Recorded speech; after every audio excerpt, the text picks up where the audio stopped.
The following is a presentation of ESPN on ABC.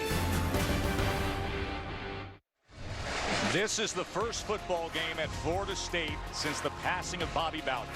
As fans walk by that famed statue, their team readies for the kind of challenge that the legendary coach would have loved, playing Notre Dame.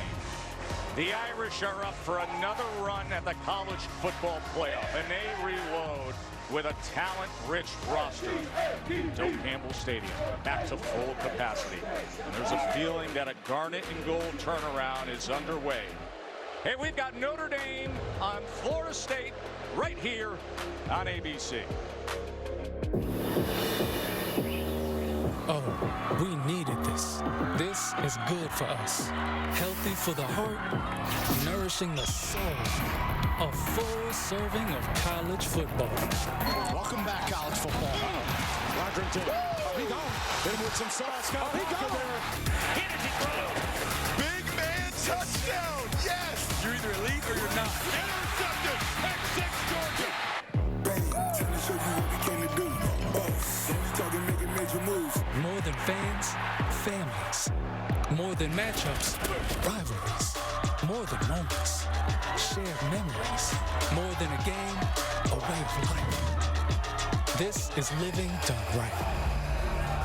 The traditions bond, the stories inspire. It all lights a fire and fills us up inside with pride and joy. These games are precious. That's why you remember them for the rest of your life.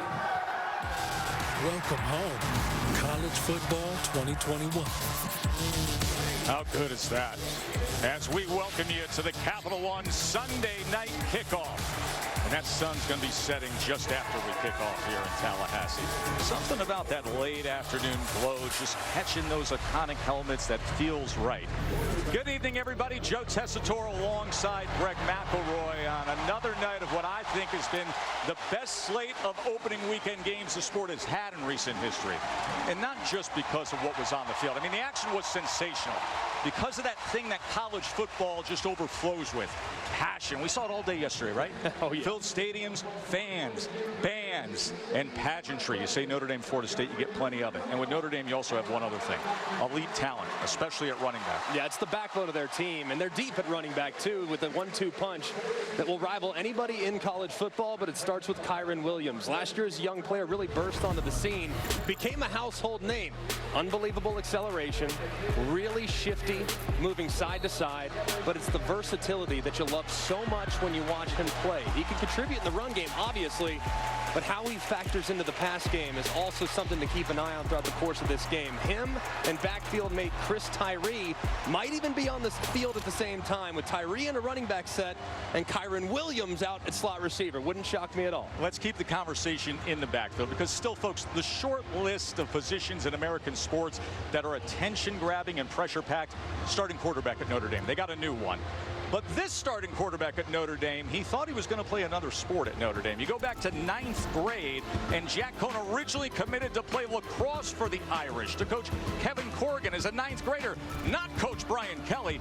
Life took him elsewhere, went to Wisconsin, went to a Rose Bowl. Now 8 years later, Katie George, he's transferred in to be the Irish quarterback.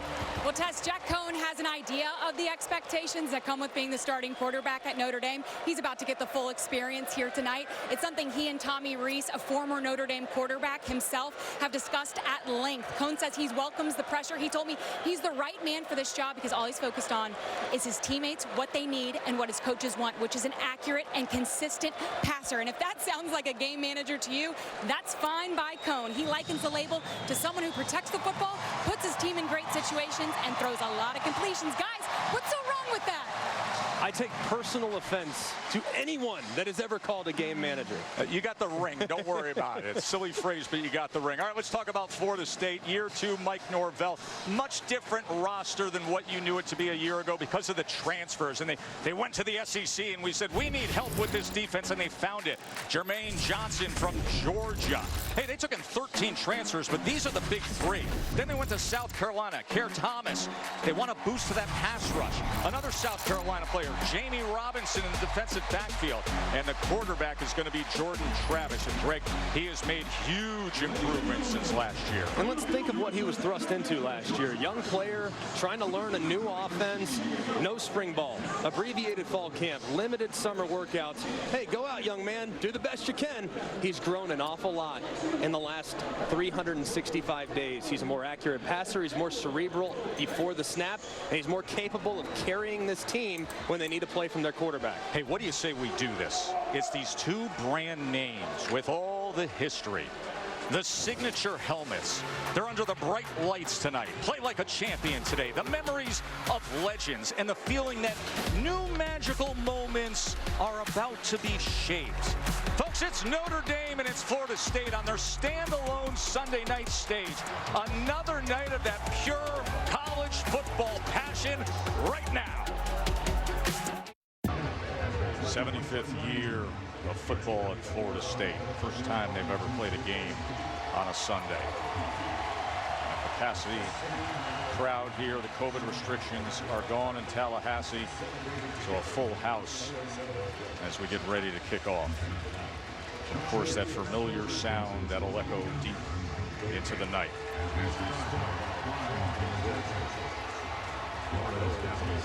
11th all-time meeting between these schools. 4th straight time that they have met up in prime time. Florida State's such a young team a year ago. And now confident that they have grown to a place ready to play to the level of their talent, ready to compete against this kind of an opponent.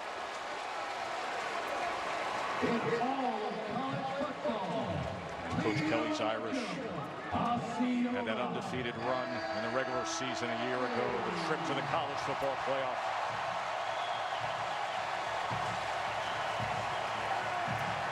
Chief Osceola and Renegade. As Mike Norvell's Noles come out in front of the home fans.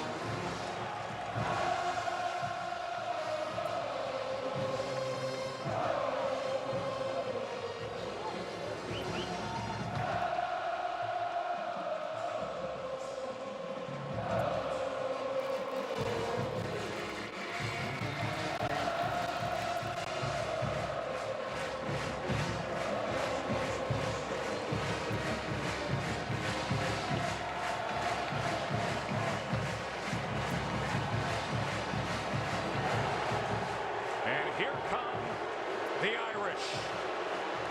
9 players drafted, but still so much elite talent to showcase.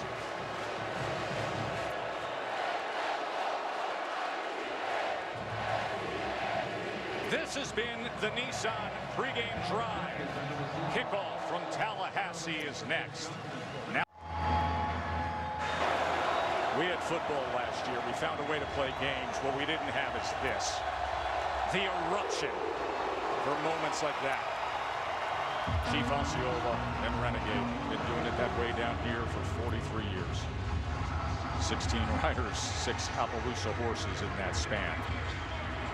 Notre Dame won the toss. They elect to receive. Chris Tyree will be back to field the Parker Roadhouse pick.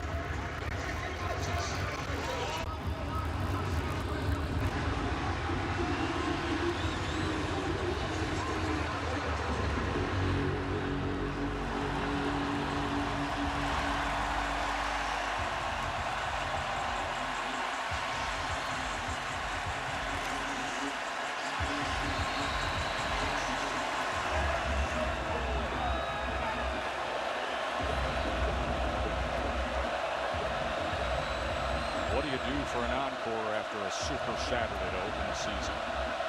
You do this right here. Noles and Irish.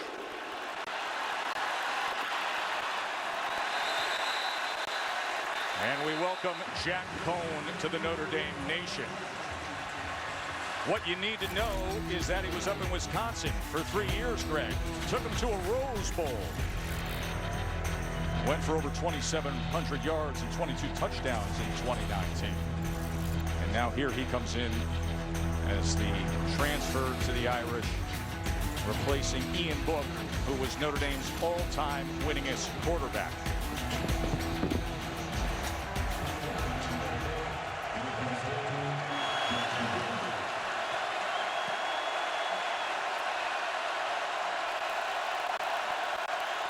Empty set to open things up.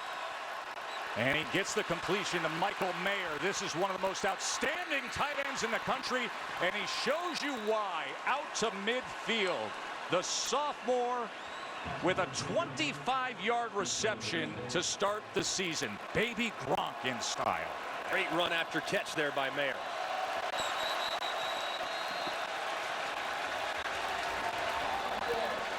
Offense, number 52. Penalty, first down. Zach Carell, the left guard, with the penalty there. And you see Mayer off the right side. Little pressure off the right side. Cone very alertly throws into the pressure, just like you're supposed to. Finds an easy completion, an excellent run after catch from the outstanding sophomore tight end. Last year, freshman All-America.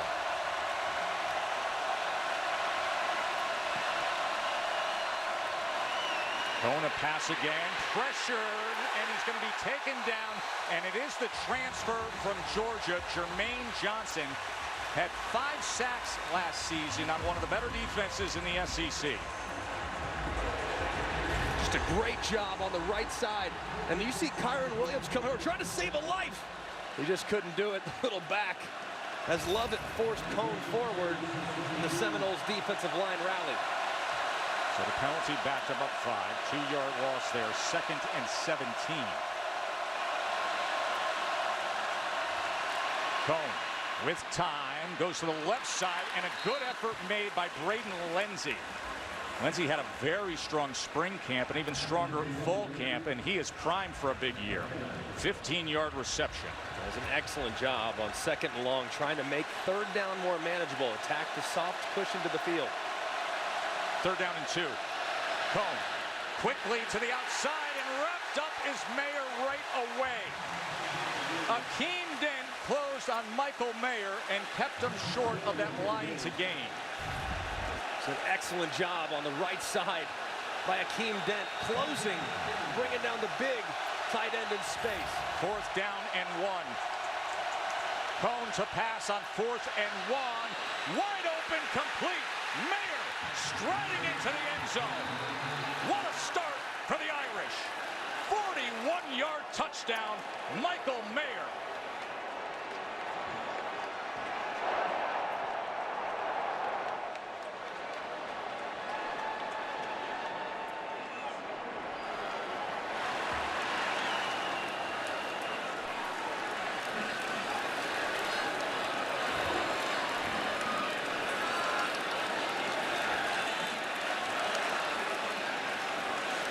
Norvell, you see that look. He knew it was going to be a matchup concern.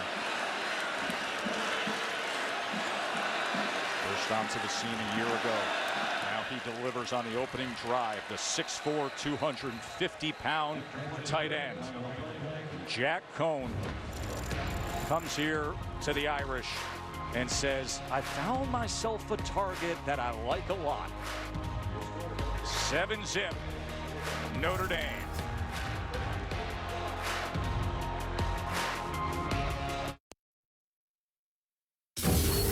You're watching the Dr. Pepper Championship Drive Game of the Week.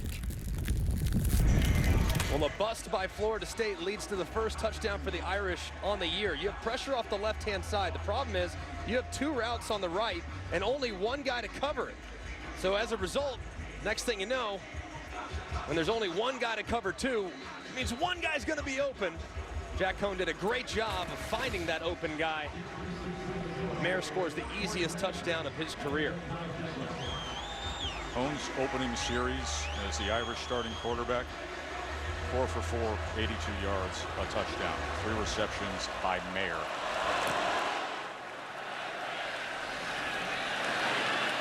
Corey Wren on the return. And he is met with good coverage, short of the 20. Let's go down to the field to Katie. Well, guys, prior to Mike Norvell and his staff's arrival, Jordan Travis told me he was in a dark place. He lost all confidence in his ability. He questioned if he could even throw the ball 5 yards down the field. Offensive coordinator Killing Denningham said when he met Travis, he saw a guy who was no longer having fun. He was just purely playing for a scholarship. So they went to work rebuilding his fundamentals while instilling confidence in him every single day. He always had the tools. He just needed to believe that they were still there. He says he's back to his old self and having fun playing football again. He is a totally different player from a confidence standpoint. You can't play quarterback scared. He is no longer scared, man. He is believing in himself. 6 starts a year ago. Travis going to check down, and Corbin is upended right away. That was a good play by Cam Hart, the converted wide receiver, now his 2nd year playing defensive back for the Irish. Loss of 5. It's going to be important for Travis just to stay in the moment. Of course, first start of what feels like a new year. First time in an environment that's this chaotic. Stay in the moment. Play each play as if it has a life of itself. 2nd and 15, sprints left. Pressure comes after him, and he is able to get it complete. As surging ahead was Keyshawn Helton. He was questionable to play tonight. He's been dealing with a little inflammation in the Achilles area. Yeah, glad he's available. Him and Ontario Wilson, or Pookie Wilson, will be receiving most of the looks tonight from Travis. 52 downfield. They're going to walk it back. 5-yard penalty. Still 2nd down. Robert Scott, the left tackle, who was leaking past that 3-yard gray area, an eligible man downfield as the play was extended. There was an RPO, and the left tackle, as he was blocking back to the 2nd level, was more than those 3 yards. Probably because Travis had to hold the ball a little bit longer because of good coverage initially from Notre Dame.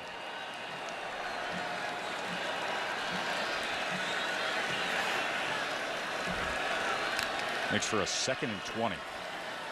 Travis looked one way, pressured in the end zone, and that is incomplete. He was running wild there. As Isaiah Pryor was coming after Jordan Travis. Pryor, who started his career at Ohio State before he came over to Notre Dame, pursuing his 2nd master's degree already. And this is an extremely well-coached Notre Dame defense. New defensive coordinator Marcus Freeman from Cincinnati. We'll be talking about him a lot. He's a star in the profession. He has been so well received by his new team, and he'll have these guys ready to go throughout the course of this game. One-man rush on Travis, trying to set up the screen, and is overthrown, as that was an ugly opening series for the Noles. And just self-inflicted mistakes, as you see Marcus Freeman, very emotional coach on the sideline. And he did a great job the last 2 years with Cincinnati. He's an amazing recruiter, just an unbelievably great guy to be around. So much energy, though, on game day, and does a great job in the week leading up to make sure his team's prepared for every possible wrinkle that they might see throughout the game from the opposing offense. Kyron Williams is the punt returner, as Mastromano is halfway into his end zone to punt for Florida State. High snap, able to field it. And a fair catch called at the 46-yard line. Fans, don't forget to check out the Great Clips Command Center broadcast of this game on ESPN3 and the ESPN app. How hard were we working that ESPN app yesterday? I mean, we had every screen in the hotel room going, didn't we? We had the big screen going. We had all the iPads going, every which way, and what was just an amazing day of college football. It was so impressive with that. Well, listen, what the Georgia and Clemson defenses were able to do, but that Georgia front getting after DJ. And what a statement win that was, as the highlight moment of week 1.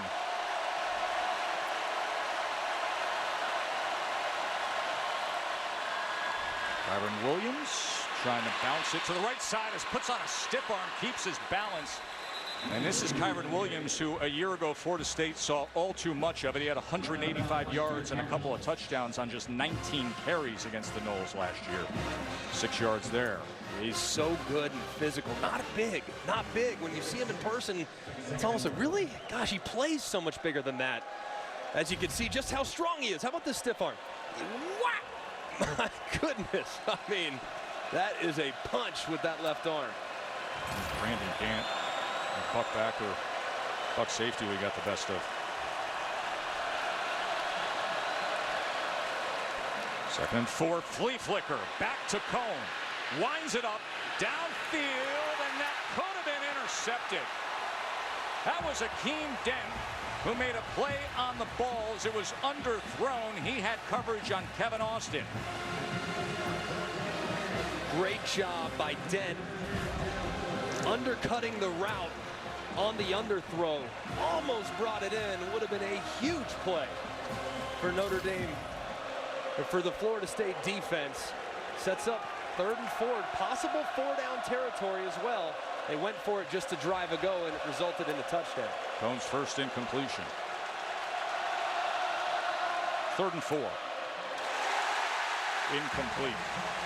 Mayer was the intended target.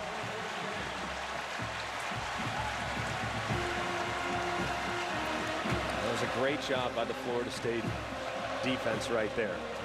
Coverage was better. The tackle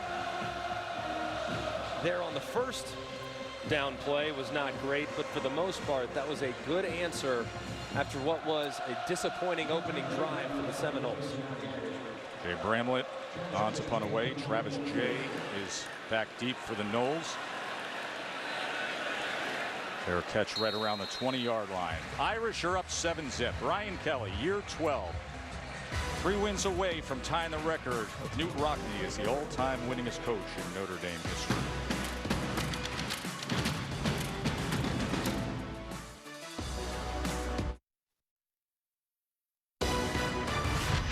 Capital One's Sunday night kickoff on ABC is brought to you by Capital One. What's in your wallet? Well, there has been a great job of honoring Coach Bowden. His memory. He passed away August 8th at age 91. 34 years here at Florida State. Now, both of us had the pleasure of getting to know him through the years of being in the sport. What an absolute gentleman to the core Coach Bowden was. He's an amazing person, and of course, his legacy will live on forever, and the impact he made on so many people. Second offensive series for Florida State. Ward is wrapped up, didn't go anywhere. That was Drew White. You know, Coach Bowden, one of the great, when you're watching the memorial, everybody took in the memorial, and they put up so many of his great quotes. Now, the guy was funny, but he was also very poignant and very thoughtful at times, and he impacted so many lives. But the one quote I took away is Coach Bowden would always say, "Don't go to the grave with a life unused." And he used his to the fullest, didn't he? He most definitely did. 2nd and 11. I'm going to give it again to Ward. Ward works his way to the 20-yard line. Be 3rd down from there with the early starting field position for Florida State. All right, 2 drives here they've had their own 17. First drive was a 3-and-out and a loss of 5 yards, and here facing a 3rd down and 6. Got to be so much more efficient on 1st down, because a young quarterback here in this spot, tough spot against a great defense like Notre Dame's. 3rd down and 6 for Jordan Travis and this Noles offense.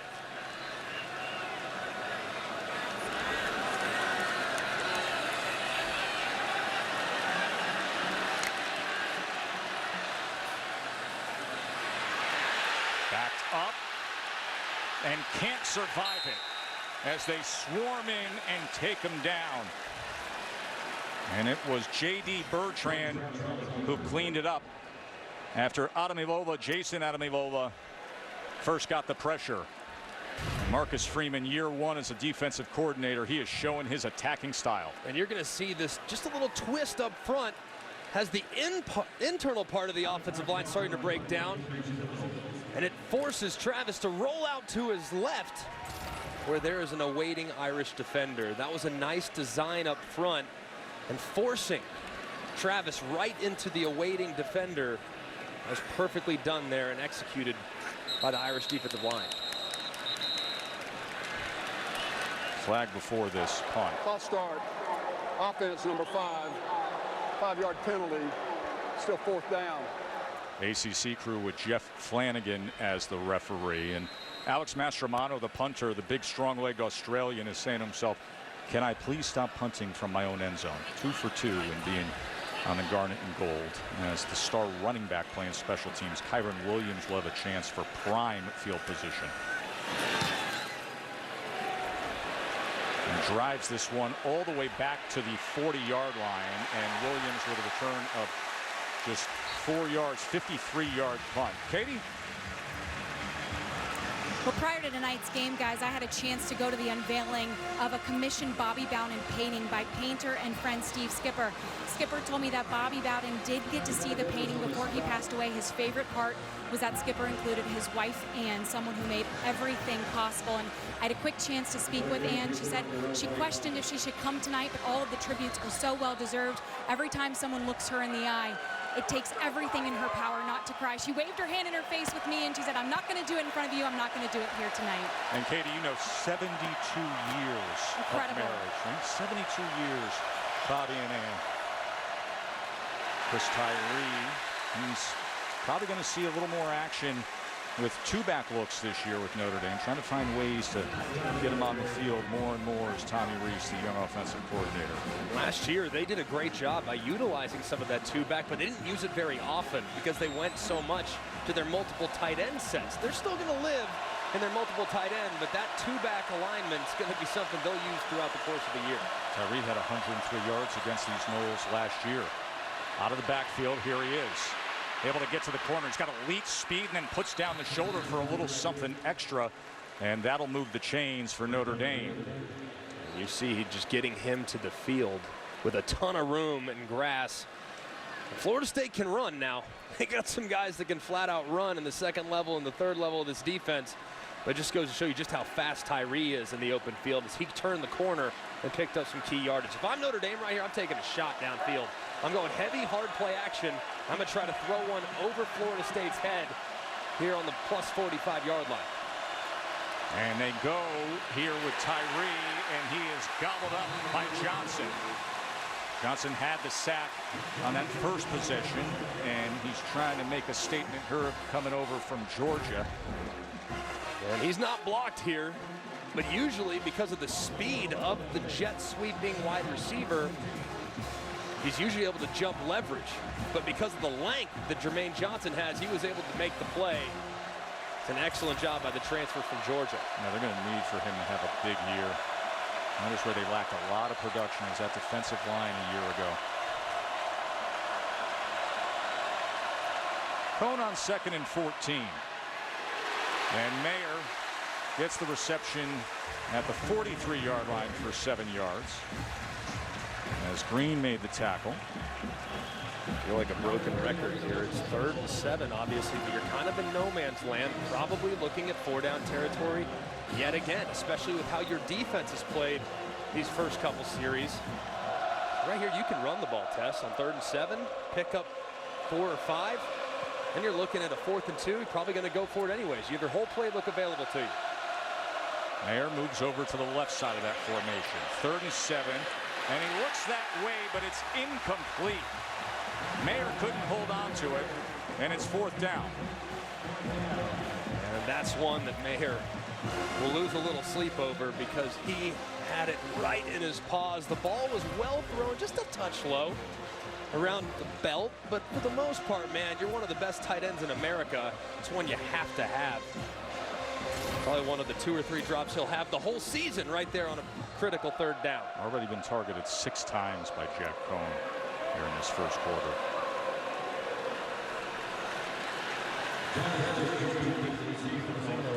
Nose down punt for Bramblett. Trying to get the pin here inside the 10. Fair catch is just around the 10 by Travis J. I'll tell you, the Noles offense has to find a little something.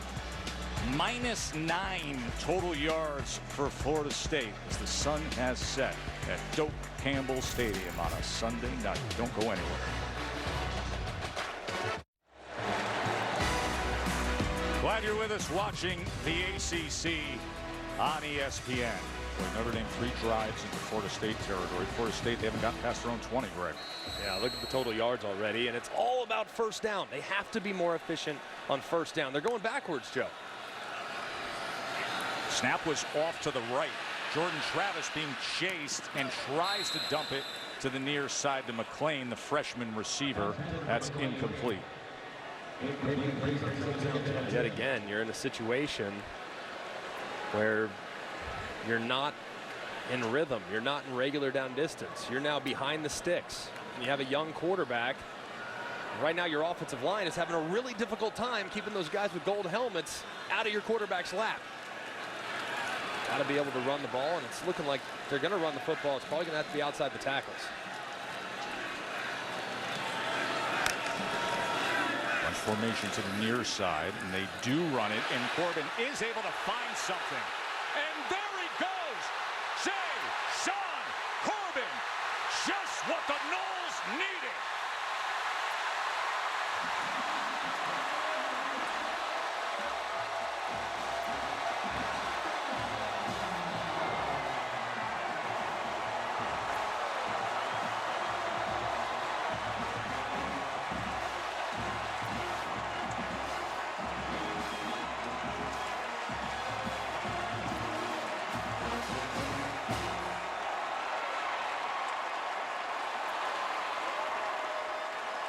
A few years ago, this young man was at Texas A&M, suffered a really bad injury. Coaches around here were saying, you know, I know he came back and played last year, but to mentally get over that injury, it took this year, coming into this camp. And they said, you can tell he's back. You can see the game-breaking ability. And you just saw it there as Fitzgerald puts through the extra point. Bobby would love that sign. Coach Bowden would love this kind of game changer. Well, what a thing of beauty. The two pullers off the left side, down blocking across the board on the right side. Look at them kick it out. And look at the seam that it creates. And there's nothing at that point between Corbin and this third-level defender. Makes that guy miss, and he is out the gate. What a huge play for the Seminole offense that had done nothing right up to that point of the game.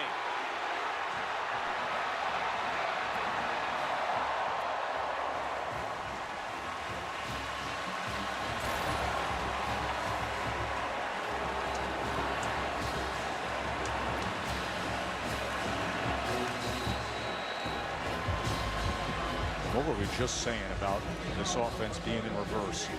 Boy, he hit the accelerator, didn't he?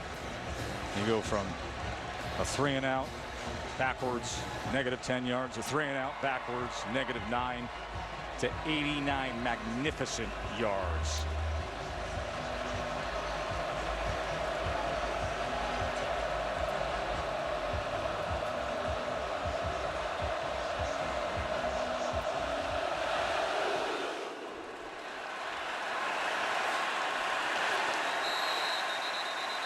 Place sounds a little different when it's filled to the rim and you have plays like that.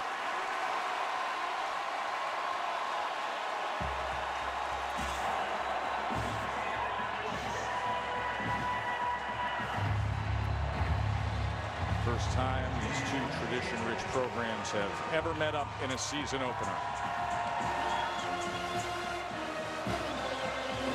Notre Dame now back to the student section as the volume has cranked up here at the Doak.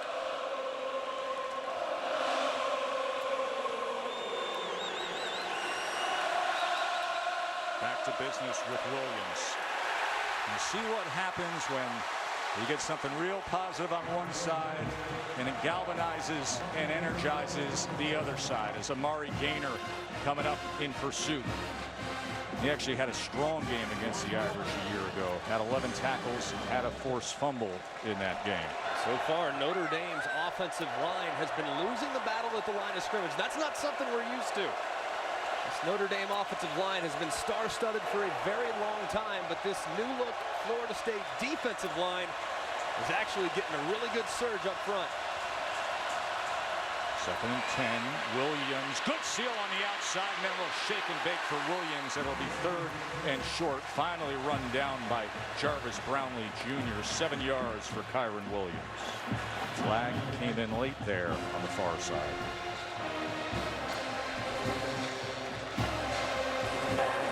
After the player was out of bounds and on the ground, personal foul.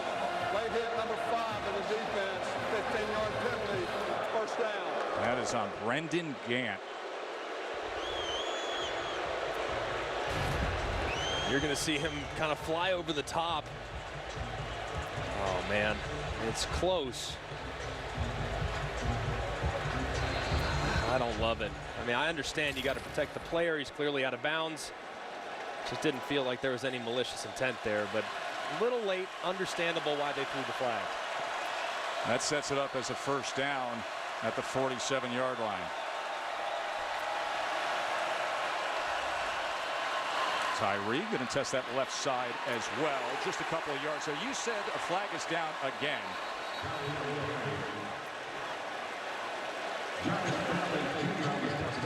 Brownlee comes in again to make the tackle. Holding. Offense, number 54, 10-yard penalty, still first down. I want to go back to the penalty. Greg, you said you didn't like it on Gant. We got our rules expert, John Perry. John, what do you say about this?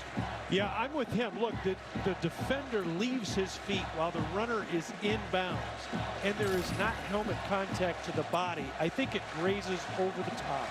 That is John Perry, 3-time Super Bowl official, long-time official in the Big Ten. His father ran the officials of the Big Ten for many years.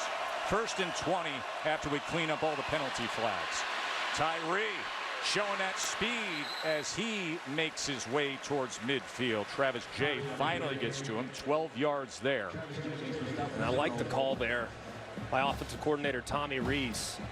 Backed up, had a big mistake on the hold. 1st and 20. What are you thinking at that point? Draws and screens, man. Hand out that draw.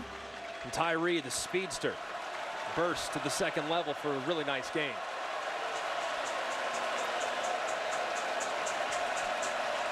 Tyree stays in with Jack Cohn. As Avery Davis motions over, Tyree's getting extended work, and with good reason. You see his wiggle. It'll be 3rd and 2 from there. Another tackle by Jarvis Brownlee Jr.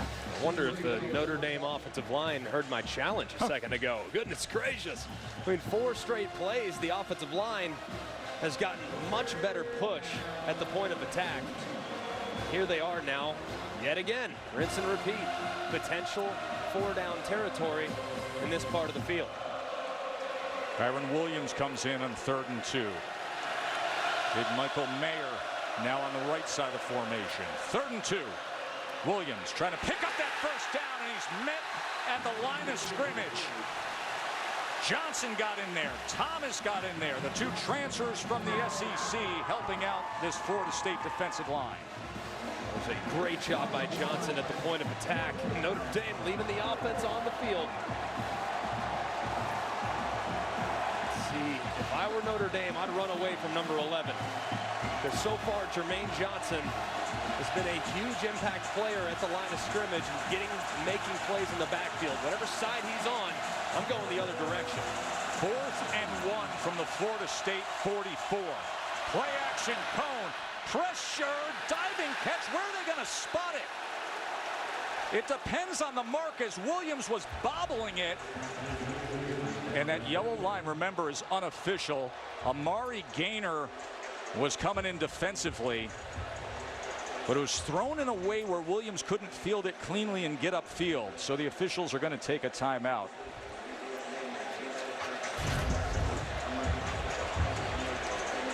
Did he secure the catch? It appears that he did.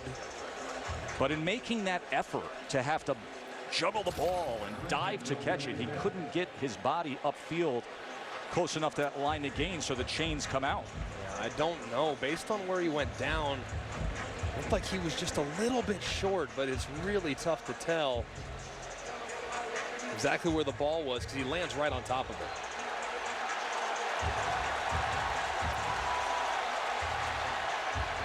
He said, bring it closer, my friend. This may be a pimple of leather we got to decide with. That is Florida State on a turnover of downs.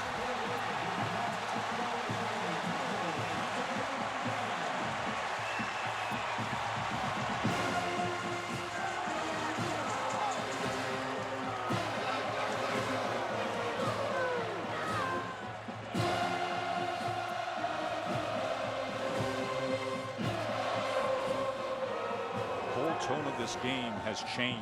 Defense is fired up after that 89-yard run by Corbin. They came out attacking. By the way, that 89-yard, 5th longest touchdown run in Florida State history. And thus the dueling 7s we've got on the scoreboard.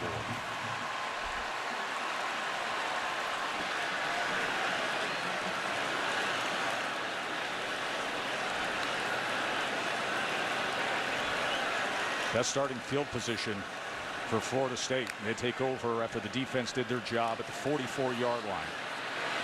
Travis scrambles out of it, trying to get to the edge and finally chased down by Foskey. Only able to get a yard. Ran a long time for 1 yard. And he's just not right now getting the protection in the middle of that offensive line that he really needs. I don't know if he can see his receivers downfield because of how he's escaping the pocket and tucking the ball really early. 2nd and 9. Toafili, he can't get anything going at all. As Jason Ademilola with the tackle, a senior from New Jersey. Coach Freeman is huge on his upside this year. Went to St. Peter's Prep back home. He's had a good career for the Irish.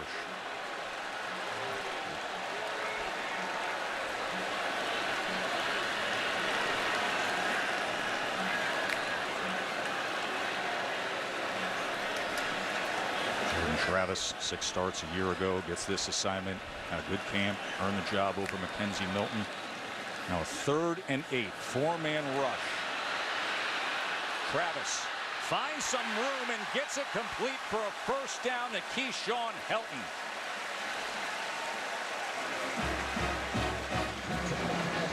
A really nice job by Jordan Travis, keeping his eyes downfield, staying in a passing posture even as he was on the move, and finding the veteran Helton over the middle of the defense for the conversion. Final seconds here of a wild 1st quarter, and a sack by the Irish. Look at that front as Isaiah Foskey takes down Travis.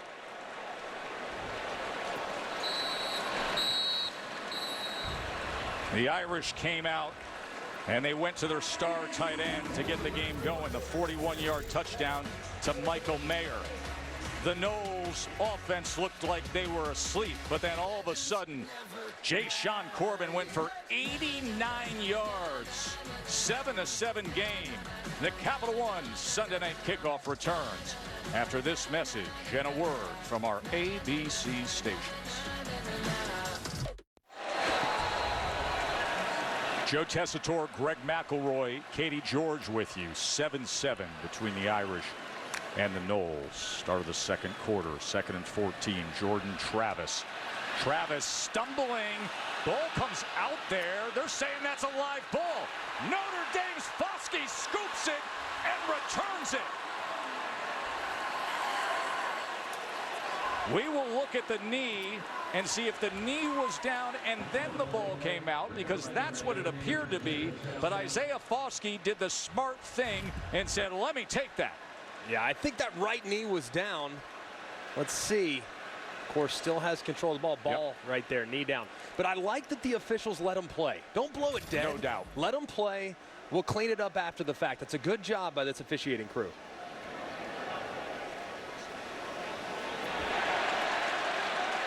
Jeff Flanagan, the ACC referee. He's got Ralph Pickett as replay.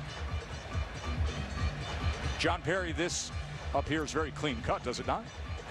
It is clean cut, but hey, the reason why it's not blown dead is mechanically when they go up the middle, to see those knees with 7-8 bodies in there, they're not going to see it. So you're exactly right. Let this play end and then come back and fix it. Yeah, I love that too, because I mean, if for whatever reason the ball was moving prior to his knee going down, and it's a fumble, they blow it dead, you get the ball right there, which is still good for Notre Dame because they obviously recovered it. But obviously a ball on the 40 is a little different than a touchdown. So I like that they let him play, John. I think that was good execution. That's pretty well done for week 1. I expect that to happen on week 5 or 6, right? Week 1, I like what we're doing. Hey, they were just as ready as everybody else with all the emotion, all the fans. What a great game. They're ready to go tonight. You can bet. Oh, there's no doubt. I saw one of the line judges before the game, and he's like giddy with energy. He goes, how great is this to have everybody back in the stadium? Yeah, I told him, man, this is the best. The best.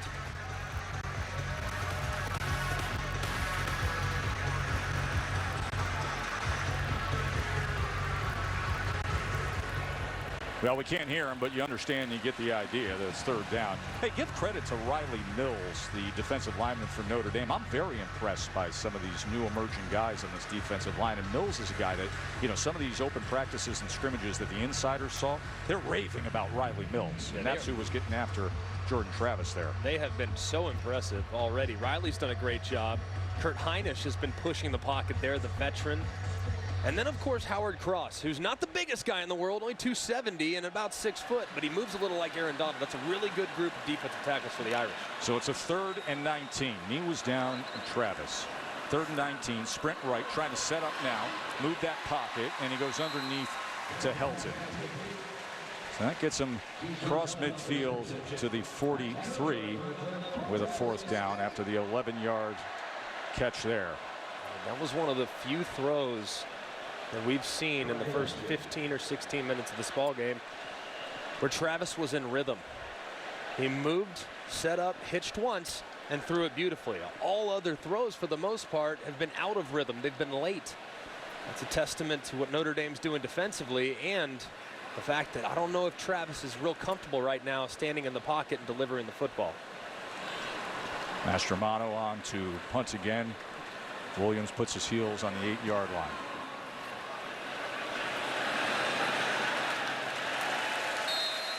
Let's go to Katie. Thanks, Tess. I'm on the sidelines with ACC Commissioner Jim Phillips. Jim, this is your first football season as the new commissioner. My understanding is this is game 5 of 6 this weekend. What's it been like taking in all these different atmospheres? It's been tremendous, Katie. It's great to have college football back. There's something therapeutic about what you see here tonight.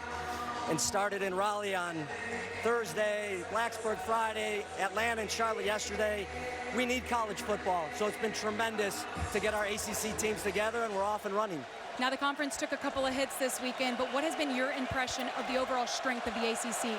I think there's way more positives than a couple losses. We played some tough teams. I love our coaches. We got hard-nosed kids that are going to get better as the year goes on, so the future is really bright. As you know, 12-game season, it's one week, and I'm really bullish on where we're headed. Thank you for the time. Enjoy this one. It's pretty good. Thanks. Go ACC. Commissioner Phillips, obviously Clemson, North Carolina, Miami, all taking losses this weekend. Kyron Williams went ahead for 4 yards. Be a 2nd and 6. Greg, I want to ask you about where things are now in the ACC. This would be a big one if the Noles could ever pull a major upset here tonight. Williams goes straight into the pile, then has to bounce it, and look at that hustle, pursuit, desire by Brownlee and the rest of the Noles defense. Well, let's get to the conversation because Katie did a good job of asking the commissioner, where does this leave things with Clemson and North Carolina and Miami taking those losses this week? Well, I think it's a really bad start for the ACC as a whole. That's why this game is so enormous for the perception of the league. If Florida State can go out and get a top 10 win in week number 1, everyone will be saying Florida State's back and the ACC is strong. So this is a massive game after what was a lot of really disappointing performances in big games by ACC teams the last couple days. 3rd and 5 for Notre Dame. Bobbles the snap. Ball is loose. And finally, Cone falls on it.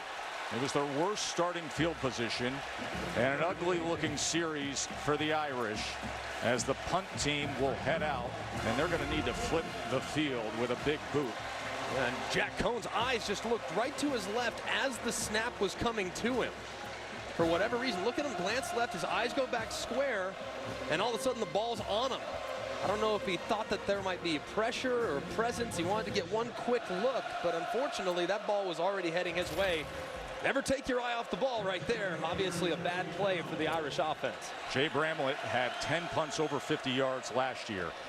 He could use a big sky driver right here. Instead, it checks up at the 46, and they down it at the 45. So Florida State is going to have very good field position when we come back to now a loud Doak-Campbell Stadium in Tallahassee.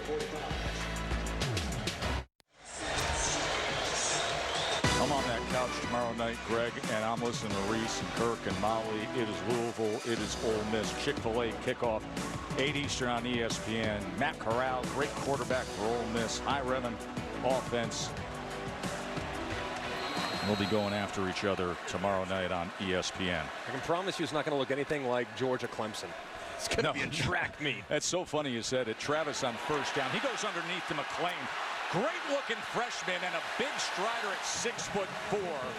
And here come the Noles as he goes for 20 yards there. Now, because of that successful first down play, they can get into some of their tempo stuff. And that's what they do. Pressure comes off the edge. Travis escapes it.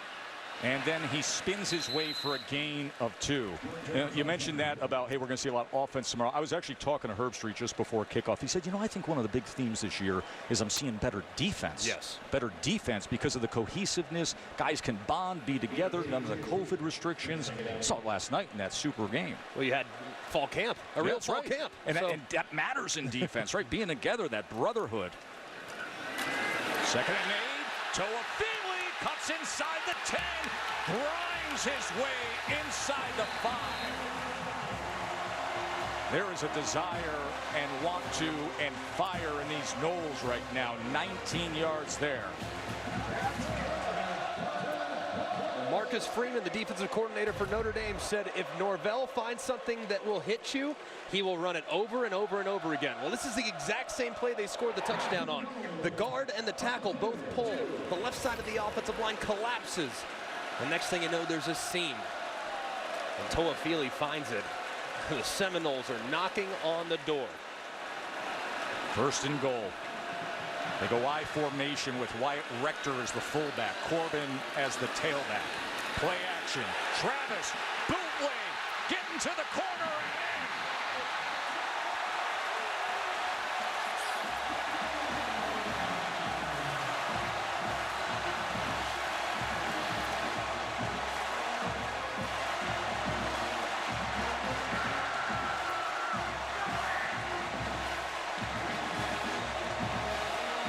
Isaiah Pryor found out how quick Jordan Travis is.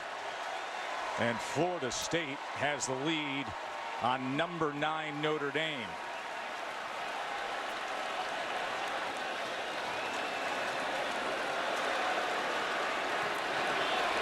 Fitzgerald caps it. The kid can fly. Set the single season rushing yards by a quarterback record here last year. Now he's bigger, stronger, and feels better. And so do Florida State fans. They're up on the Irish.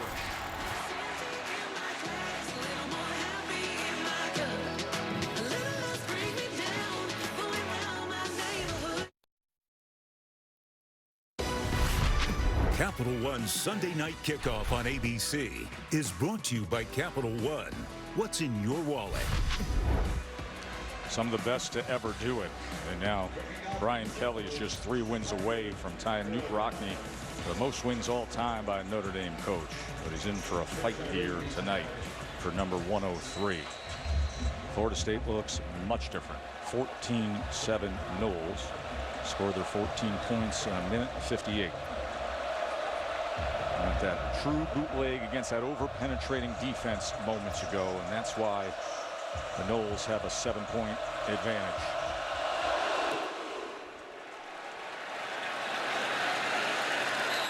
Katie? Tess, Greg, after Notre Dame's last offensive series, Brian Kelly beelined over to Jack Cohn on the sidelines. Now, he didn't yell, but let's just say his point was well received. When Kelly walked away, Cohn immediately turned to his receiving corps with a straight face and said, boys, we're good. I've got this next drive. I've got you out here. And this is why they like this kid, the maturity and the steadiness that he brings to the field. He never gets too high and he never gets too low, guys. Katie, it reminds me of a conversation we had with Coach Kelly the other day. Greg, remember when he said he has a calming presence when he was talking about his graduate student quarterback? He says real calm presence to him. It's what you need in a road environment like this, in a spot like this now. Absolutely. With momentum, it's gone from all the way on your side to the other side rather quickly. Williams, look at how patient he is, and then hits the accelerator before the pursuit finally gets to him as DJ Lundy tracked him down. 6 yards for Kyren Williams. So that opening drive, 75 yards, the 41-yard touchdown to Michael Mayer. And then 4 drives of 50 yards and no points. Yeah, but prior to that last play, Kyren Williams, their best offensive weapon, is still averaging under 4 yards a carry. They got to get him going, whether it's in the run game or get him involved in the passing game as well. 2nd and 4. Williams. And the 3rd and a long one, about 2.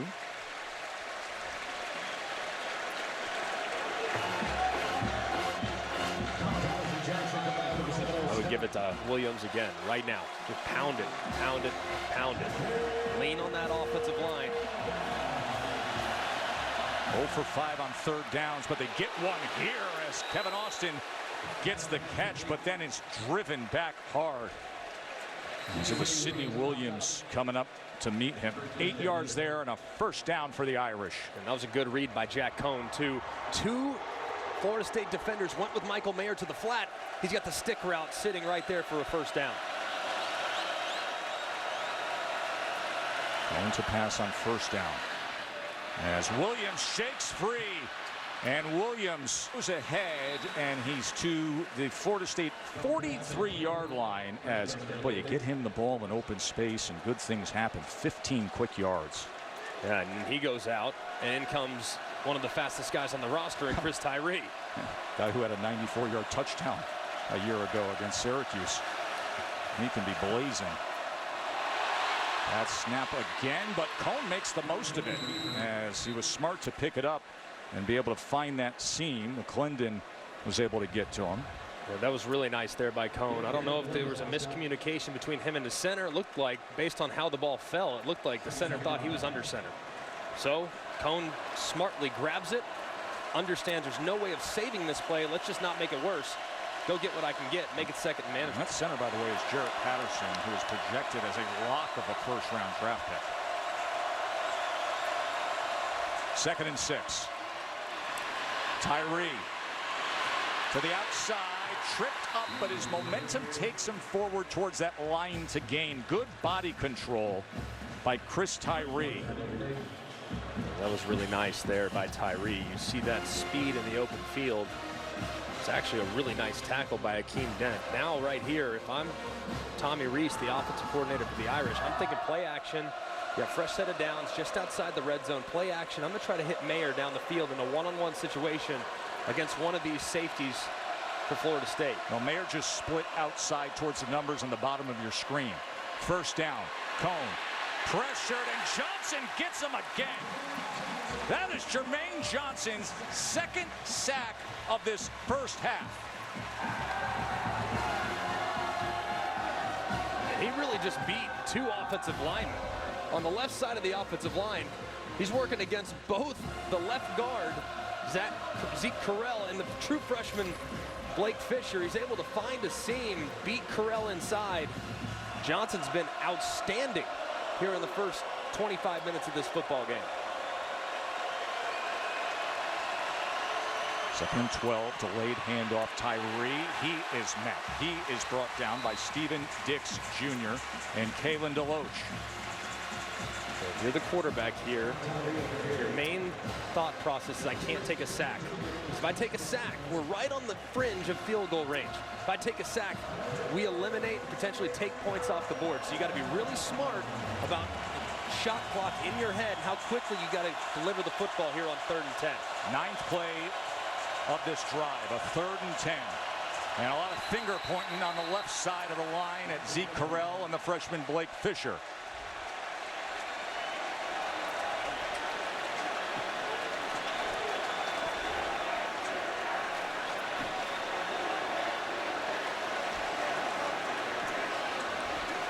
Offside, defense, 5-yard penalty, 3rd down. And it's against the Noles. So a 3rd and 5 now as they place the ball at the 28. More manageable.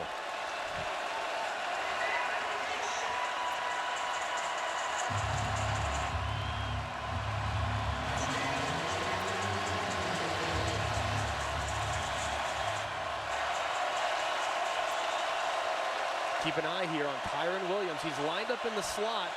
One of the best slot receivers on the team. See if they can get a matchup for him. Instead, it's a quarterback run, and it goes absolutely nowhere. Brendan Gant was all over Jack Cohn. That was the call on 3rd and 5. Wow. A tackle for loss. And if you're going to run quarterback power, put in the more mobile option, Tyler Buckner, the 3rd-string quarterback. I mean, I don't understand why you would run quarterback power there with a guy that's certainly not known for his mobility. Instead, it'll be a 48-yard attempt from Jonathan Dorr. The snap from Vincent, the hold to Bramble.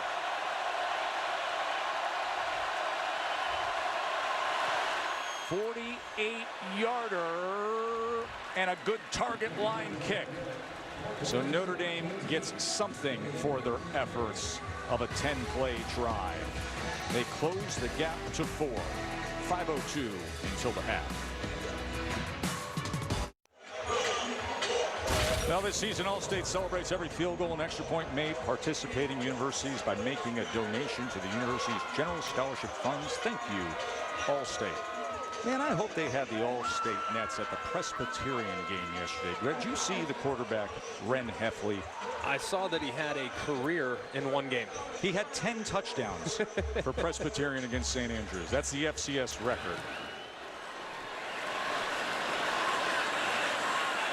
Here's Jay on the return. Travis Jay trying to work his way and makes it to the 20-yard line. ACC Network comes Saturday. You got the Illini at the Hoos to get the day started. Rutgers, Syracuse, Clemson back in action at 5 o'clock. And Florida State will be at 8 o'clock, finishing up the day on the ACC Network against Jacksonville State. It'll be interesting to watch Clemson from this point forward. Obviously, need some help.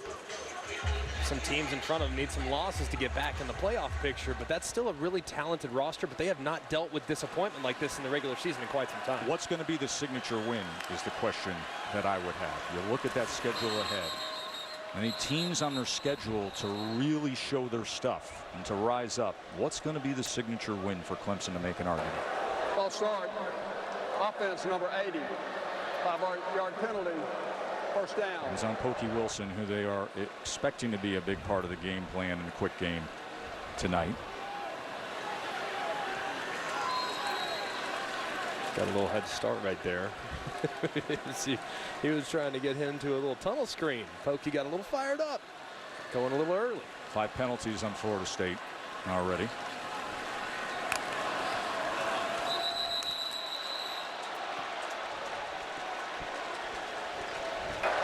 Start.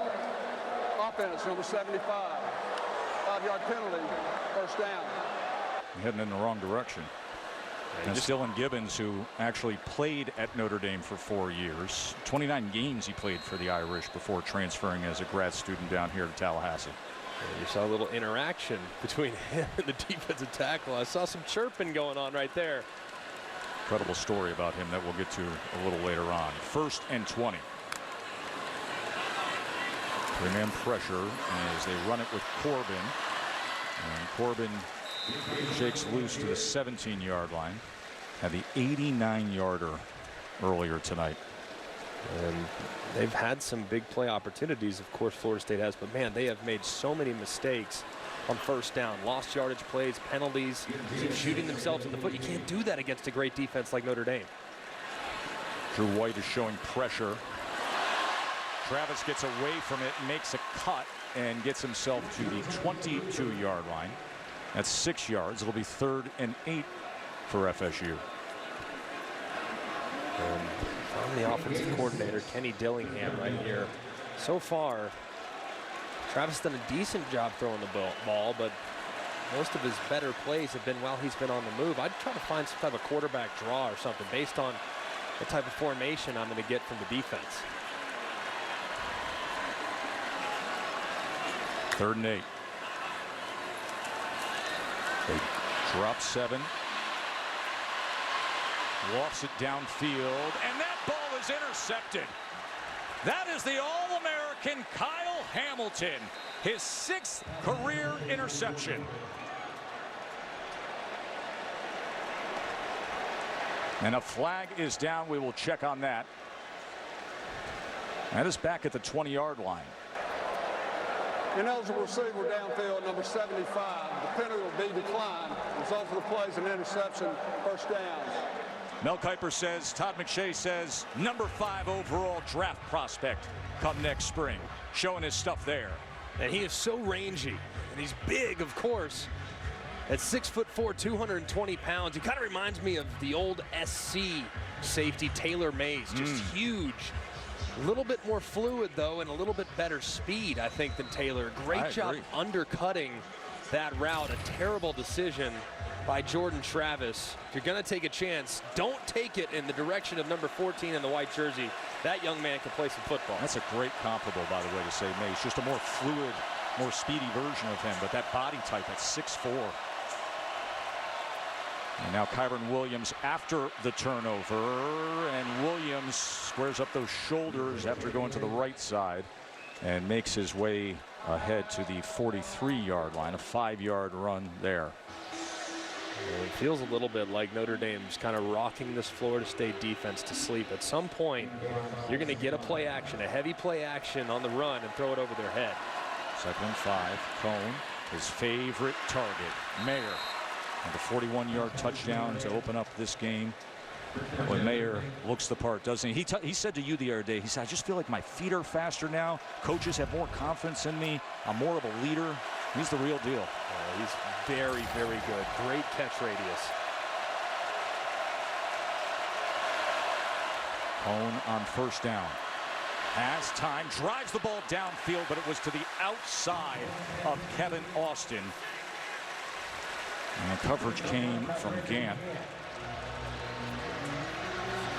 Really need to just continue to feed Mayer, because Michael Mayer right now, the tight end, Florida State doesn't have a guy that can cover it. No. I mean, his size, his physicality, the way he can position his body and shield defenders while reeling in the catch. I don't care if you double cover him, fine, but there's not one-on-one matchup they can win. 2nd and 10.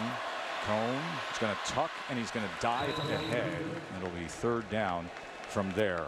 Florida State doesn't have a guy who can cover him. Hardly anybody in college. And maybe the best guy who can cover him is actually his teammate who just had the interception. Right. Kyle Hamilton. That may be the best guy to cover Michael Mayer. Yeah, I bet they have some interesting one-on-ones at practice, that's for sure. But that's the direction I'm looking. I mean, if I'm the 5th-year senior quarterback, Jack Cone, I know who my war daddy is in man coverage. And it's looking like man coverage right here from Florida State. So where you got to look?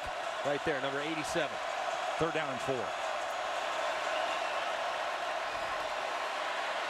Cone wants more than a 1st down, and he gets it. Wrestling it away is Joe Wilkins as there's a fight for the ball. Touchdown, Joe Wilkins. 23-yard strike, Cone to Wilkins. Rolling on the field is a touchdown. What a great job by Wilkins. The ball's thrown just slightly inside, but look at Wilkins run right in front of the defender and grab it and pull it away. Very, very strong in high pointing that football. Let it get into his body. The defender's in great position, but Wilkins wins the tug of war for the football in the end zone. Just an outstanding catch. Running on the field was a touchdown. That play is under further review. Just an outstanding catch from Wilkins in that 50-50 jump ball. It's not surprising that Joe Wilkins is the kind of guy that would win that battle for the ball, because they got what they call the SWAT program in the summer up there in South Bend. The workouts where you're constantly challenged and tested. And it was Joe Wilkins who was the high points earner for that SWAT program. Katie. Well, as Joe Wilkins was running off the field after that touchdown, Brian Kelly grabbed him by the shoulder pads and he said, you can celebrate, but do not go over the top. That's how good you are. Do not be over the top out there. The running on the field is confirmed. Confirmed as a touchdown. That was just a war right there between him and the defender. And that's not going to be a battle that can be won very often. Wilkins is so strong and so physically gifted there on the perimeter. There's Travis J. He was matched up with the senior from North Fort Myers, Florida. Long drive up I-75 and over 10, but family and friends here to enjoy that. Notre Dame retakes the lead. Cone to Joe Wilkins.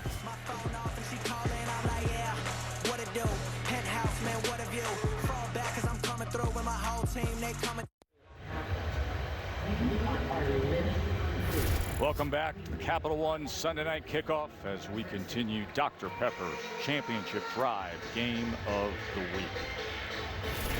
Joe Wilkins, the 23-yard touchdown catch from Jack Cone. Florida State had the 14-7 lead, and then the 48-yard field goal by Dorr, and that touchdown catch moments ago. And the Irish, number 9 team in the country, back on top. An opportunity for us to check in with Kevin Nagandi. What's up, Kevin? Dish, good evening, by the way, Tess. Dish halftime report coming your way, and of course we'll take a closer look at Bryce Young's brilliant performance yesterday. We'll go beyond the numbers. Also, Booger McFarland on why the ACC should not panic right now. 2 key top 20 showdowns next weekend. We will get you ready at the half. Back to you, Tess. I look forward to it. Bryce Young was sensational for Alabama against Miami yesterday. You know, we were down there. You're down there all the time. I was down there at spring practice. People said, "Oh, we'll see. We got a lot of new pieces, and Bill O'Brien and Doug Marrone, new offensive coordinator and offensive coaches. They look plenty fine. Plenty fine. Don't worry about all the new pieces at Alabama now." Yeah, Nick Saban's still there. Last time I checked, that makes a big difference. Bobbles the snap. Irish look to jump on it. And instead, Florida State somehow able to recover it as Trayshawn Ward finally falls on it. A loss of 5. Wow. I mean, fortunate right there as the snap is way off the mark. And I don't know how Florida State got that ball back. Kind of lucky there. But, man, Florida State, so many mistakes. They've been behind the sticks almost all game long. Travis, here's the quick game, and it goes nowhere. Pokey Wilson is wrapped up by Isaiah Pryor. That is a loss of 2. This looks like the way Florida State started the game. And Notre Dame's going to use a timeout, and that's smart to manage things here with this field position in a 3rd and 17. Minute 39. Ball on the 18-yard line. Notre Dame uses timeout, hoping they can come up with a stop here on 3rd and 17. Hey, let's take a peek at the Aflac trivia question, shall we? Aflac. It is Aflac. Greg, we're asking you got Kyle Hamilton, just had an interception moments ago. I mentioned the fact that, you know, the guys have him as the number 5 overall prospect. So who's the last Notre Dame defensive player to be drafted in the top 10? He had 9 draft picks last year. Yeah, I mean, I was... When we found out that that was the question, I'd never look. I've been racking my brain for all the possibilities. There's been so many great players, but I don't recall any off the top of my head that went in the top 10. So many great players. I just don't recall a top 10. Of course, Jalen Smith was one who I think would have potentially gone in the top 10 had he not had the knee injury. But man, there's so many great defensive players from Notre Dame over the years. Now here's a 3rd and 17. Notre Dame still has a couple of timeouts to work with. Ward trying to get free, and he spins his way to the 30. So he goes for 12 yards there. And he'll use the timeout again as they'll have a minute 34 and Florida State punting. So listen, I mean, Notre Dame's an NFL producing factory and constantly with the cycle of all the draft picks. But we said last defensive player to go in the top 10.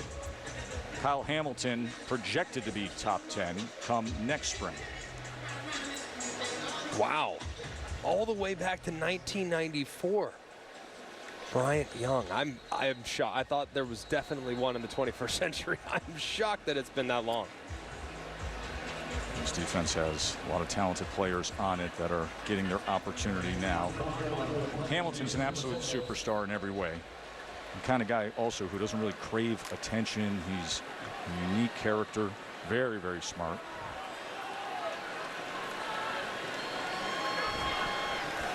Mastromano seeing if he can flip the field again. Kyron Williams playing special teams. He's the punt returner. And calls for the fair catch at the 32-yard line. So Notre Dame will be able to manage things offensively here in the final minute and a half. Well, they need to account for Jermaine Johnson. The transfer from Georgia has been everywhere tonight. It's been a factor not just against the run, but also has been excellent in his pass rush as well. He's the type of instant impact transfer that Florida State's been looking for. He's as advertised. He's big, he's long, he's physical, and he has been making some noise in the first half. So here in an obvious passing situation, watch out for number 11 wearing the garnet, because that young man in a one-on-one pass rush situation has been a handful all night tonight. So Jack Cohn takes the field. Grad student, a transfer from Wisconsin. He's already got a couple of touchdown passes tonight. 12-16. Minute 55. He's got a timeout to work with as Notre Dame looks for more before the half, as he checks down underneath to Chris Tyree, and Tyree is wrapped up. And that was Amari Gaynor, who was the leading tackler a year ago with the tackle here. Yeah, great job there by Gaynor and bringing down Tyree. He doesn't make that tackle. A lot of room.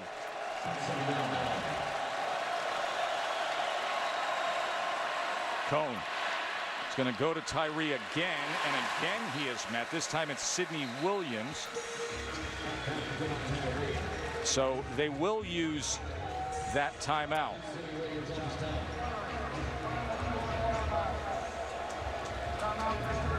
You know, Notre Dame's gotten to the point as a program, last year obviously a playoff team, a team that was right there at the top, make it to the Rose Bowl game, play against Alabama. 9 draft picks. We were just talking about Notre Dame and success as a draft factory. But they've been recruiting so well, and they've been recruiting to their identity of the type of players that work for them. Great offensive linemen, star tight ends, good solid quarterback play, and these defensive backs. So they don't necessarily have to have these dips.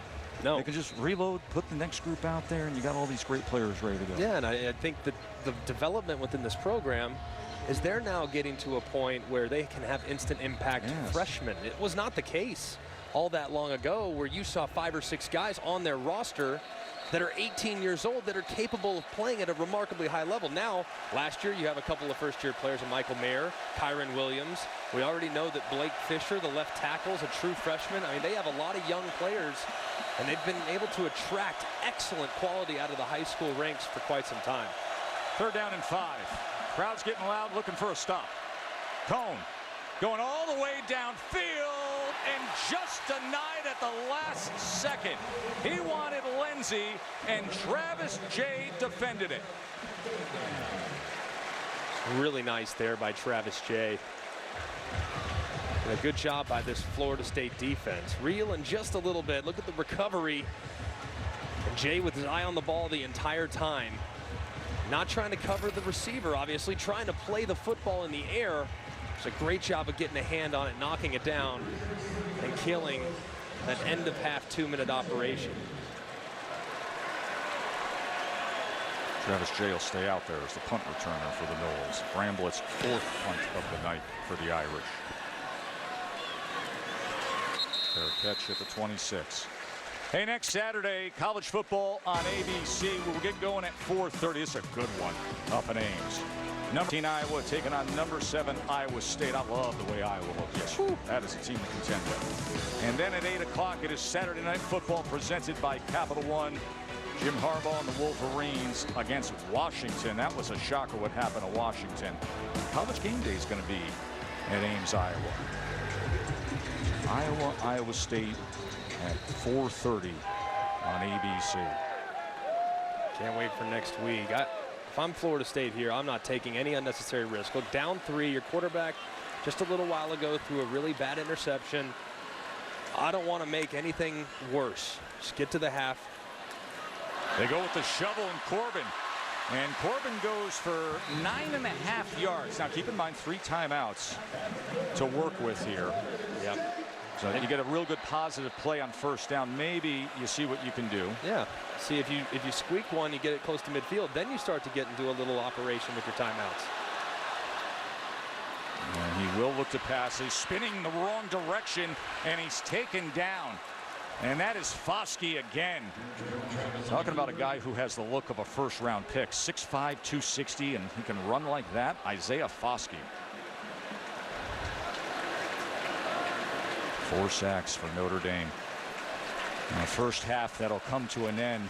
And had the Irish coming out on fire with Jack Cohn making his Notre Dame debut and connecting with Mayer for 41 yards.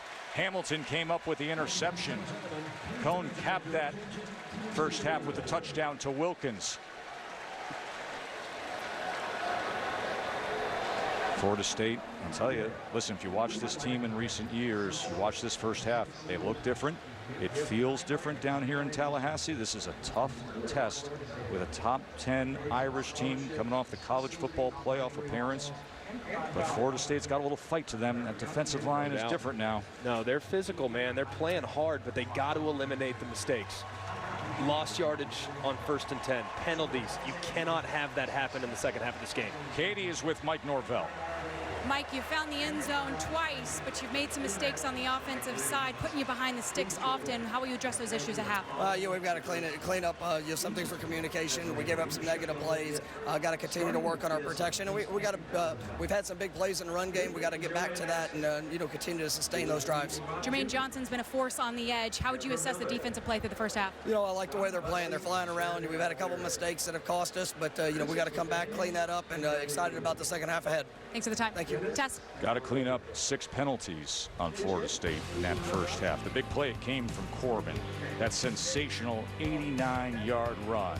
Now we got a fun second half ahead, don't we, folks, on this spectacular weekend, opening weekend of college football. Welcome home to this great game. The Dish halftime report is still to come after these messages. Welcome back to the Dr. Pepper Championship Drive Game of the Week. Glad you're with us for the Capital One Sunday night kickoff here in Tallahassee as we continue Dr. Pepper's Championship Drive Game of the Week.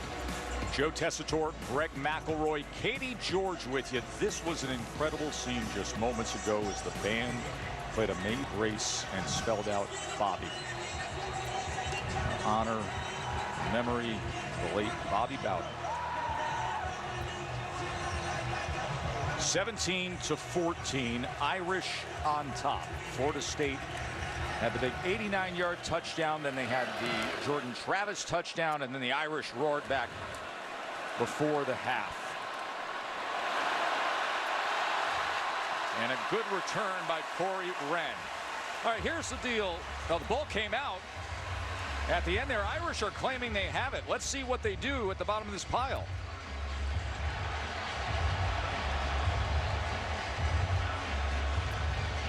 Irish football. So Wren, after that great return, as he was going down, the ball came out. Fumble recovered by Notre Dame. Boy, the body language of Wren and the players said otherwise, but Tariq Bracy comes up with the fumble recovery on this kickoff return to start the second half. Fumble recovered by Notre Dame. Play is under further review. Let's see here. Watch Wren at the end of this play. When does the ball come out? Well, that is tough to see. You see, it looked like his body was on the ground when all of a sudden it did. It looked stripped. Yeah, it looks like those knees are down. Right there, it's down. Where's the ball at that point? Looks like it's still being held by Wren at that point. I'd be surprised if, after looking at it initially, this isn't overturned. The only thing I will say, and yes, it looks like that, is the fact that both players have their backs to the camera angles we're showing. You can't see the ball. You can't tell. You can tell. Now, this may be better. You can tell that there's the pull of the ball. There you go. Yeah. When does the ball start to become dislodged? It's hard to tell from those looks, but right there, it looks like he still has grasp of the football. Of course, it has to be indisputable video evidence to overturn beyond all doubt, but to me, that look indicates that he's down and still has possession of the football at that moment. Let's bring in our rules expert, John Perry. John, what do you say about this? Well, two things. Number one, this view right there with that right knee down, ball in that right elbow, I like it as down by contact, not a fumble. But you're right. We have to have clear and obvious visual evidence to overturn.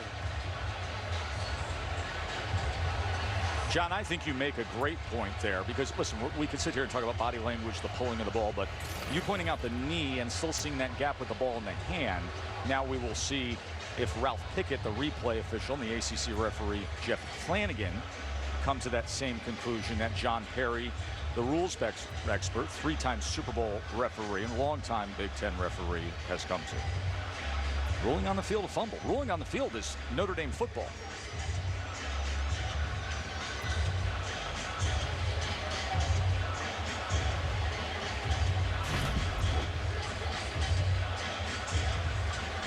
There's the knee. John says you can still see the ball, and then it's the pull.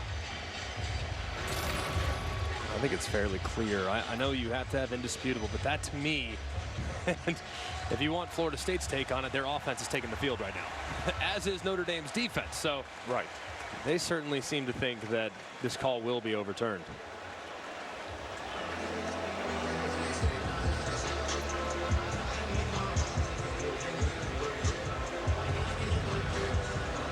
Mike Norvell told Katie George a lot of things we got to clean up after that first half. Took the big play to get them back in it. After further review, the runner was down at the 37-yard line. Florida State will keep the ball first down on the left hash. Second review tonight, and both have been overturned.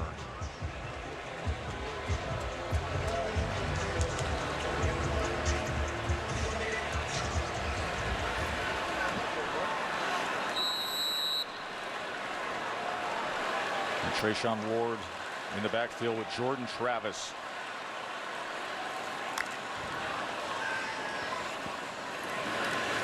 And now he's going to hand off to Toafili, and Toafili works his way to the 39-yard line. So, Greg, you watch that first half of Florida State, and they get the one big play, the 89-yarder from Corbin, but then the other 25 plays went for only 63 yards. One play, 89 yards. 25 other plays, 63 yards. Yeah, the problem is so many of those plays were actually negative yardage plays, playing way behind the sticks almost the entire first half. 2nd and 7. As Travis just dancing his way, trying to get anything, he only comes up with 1 yard. It'll be 3rd and 6. That was Isaiah Foskey. He's been very active for the Notre Dame defense, making a tackle there. He has, and this has not been a good down and distance for Jordan Travis in this Florida State offense. If you look at this offensive line, they've really struggled with the surge in the middle of that pass rush for Notre Dame. They have to be able to hold their ground and give their quarterback some time for those receivers to uncover. See defensive coordinator Marcus Freeman jumping around, putting out the call. He's an aggressive, attacking style defensive coordinator. Let's see if they get after Jordan Travis here. 3rd and 6. They're 1 of 6 on 3rd downs. Travis downfield's got a man and he's strong. Here he goes. That is Ja'Kai Douglas. Ja'Kai sky high to the house. 60 yards.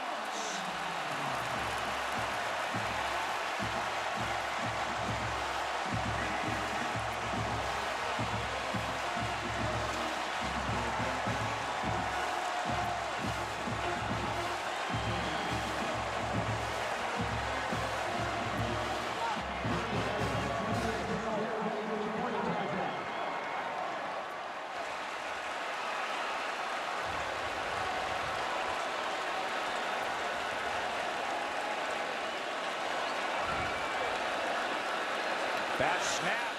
Holder's got to come up with a fire call, and it's incomplete. That was Alex Mastromano, the holder. Bad snap from Garrett Murray, so it stays 20-17. But here's what matters most. Jordan Travis, the offensive coordinator Kenny Dillingham says he's different now, and he can put it downfield. Did he ever? Right into the hands of Ja'Kai Douglas for a 60-yard touchdown and a Florida State lead again over number 9.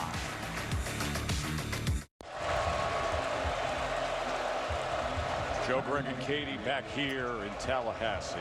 What a game we've got now. 20-17. Ja'Kai Douglas just had the 60-yard touchdown catch. Our third lead change tonight, Greg. All right, let's take a look at the route. It was just a slot fade, nothing crazy, but what made this great was the eyes from Jordan Travis. And look at the impact that it has on the All-American Kyle Hamilton. Hamilton actually works a little bit to his left. He's got one-on-one. He knows he's got speed in the slot. He drops it in the bucket beautifully. But let's look at the eyes of Jordan Travis and the influence that it has on the safety. Look at the eyes start to the right. And look, number 14, Kyle Hamilton actually moves that way, gives you extra time, and then you drop it in the bucket downfield. That was excellent job of manipulating a defender with your eyes and how you can get him going in the direction that you absolutely want him to go. When the coaches say a quarterback has made remarkable growth, that's a prime example. You know what else has grown here? The noise. And Notre Dame just used a timeout. This is the way the Doak used to be. It is loud. Bobby Bowden Field at Doak-Campbell Stadium. First game since the passing of the legend, and the Noles are out in front.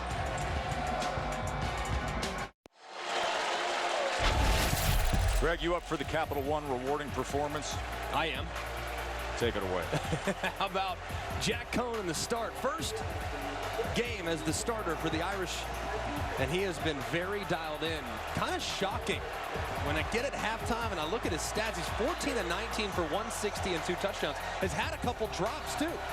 Michael Mayer had a drop. Kyron Williams. So he's played really well, smart, and has been very efficient throughout the first 30 minutes of this football game. Remember how loud it was moments ago. They used the timeout coming out to start this drive, and now it's even louder. Pressure on Cohn. He lofts it downfield and was looking for Austin, who comes up with the catch. Kevin Austin, big target at 6'2", 215. Couple years of non-action, but now he's looked healthy and great, very strong. Yeah, and the Irish need to snap it quick because they're going to take a look at this. I think he caught it, but man, he was bobbling it as he went to the ground. And they do snap it quickly and get it quickly to Kyron Williams. Katie. Well, guys, I spoke with Brian Kelly as he exited the locker room. He said he's really happy with Jack Cohn's play. To your point, Greg, he said he's getting the ball to the right players. But he said on third downs, they have to make fewer mistakes. So he wasn't happy with the third down plays. And then defensively, he said, at that point of our conversation, we've only given up one play, the Corbin touchdown. We'll now make that 2. He did say he liked how his defense settled in after Corbin's 89-yarder. They'll need to resettle themselves after that big one as well. No doubt about that. So interesting. The 2 scoring plays for Florida State, 149 yards. Those 2 big moments. 2nd and 4. Williams bounces it, but is met. That was Jarvis Brownlee Jr. coming up to meet Kyron Williams. 3rd down and 1. It's a great hit there. But these are the down and distances on 3rd and 1. Boom. How about it? Tell you what, this Florida State defense has been physical tonight, more physical than we've seen the last couple years. But here, critical down and distance, 3rd and 1. Notre Dame's offensive line without their starting left tackle. Let's see if we take that into account with where they try to insert here on 3rd and short. Blake Fisher, freshman, starting left tackle, out for the remainder of the game. Michael Carmody steps in. 3rd and 1. Cohn to pass on 3rd and 1, and he's going to go deep. And into the hands of Austin for a touchdown. Back and forth we go in Tallahassee. Irish on top again. 37 yards.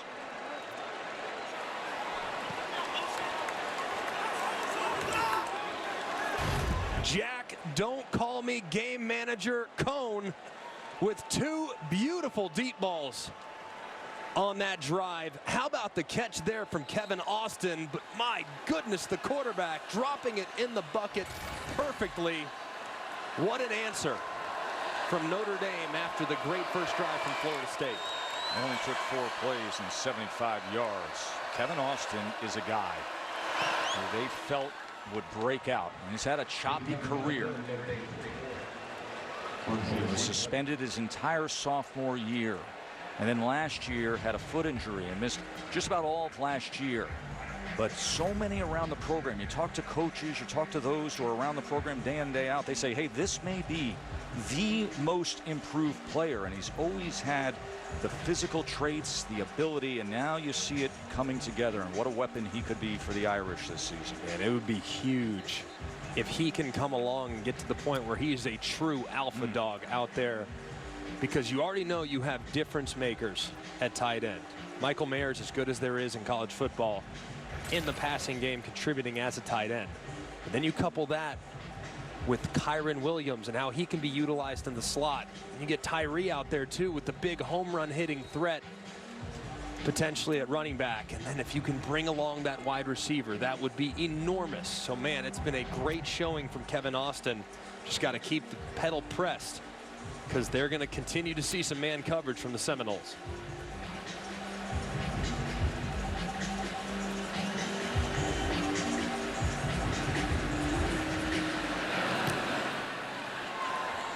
It's 24-20. Listen, Ian Book won a lot of football games at Notre Dame, winningest player, quarterback in history, brought him to the college football playoff. And here comes this guy, the guy, Jack Cohn, who, folks, when he was in 9th grade, he committed to play lacrosse at Notre Dame. He's from Sayville, New York. He's from Strong Island, a lax player. They say he's a game manager at Wisconsin. That offense brings him to a Rose Bowl. This isn't a game manager tonight. This is a guy with 3 touchdown passes who's looking the part. Yeah, maybe the difference between a game manager and a superstar is just opportunity. And it's pretty much been the story for Cohn tonight. Very efficient, very accurate, making good decisions, getting the ball out. Really been impressed by this young man. Short pitch to Corbin. And look at that pursuit down the line by the Irish as Cam Hart was getting involved. And so far here early in the second half, it's been good, much better by Florida State in the pre-snap and on first down. Cannot play behind the sticks against a defense like this. Picked up the pressure from the middle linebacker White. Downfield, and Hamilton again coming over from that safety position and making the interception. Flag is down, ripped off his helmet as Hamilton came tracking that ball.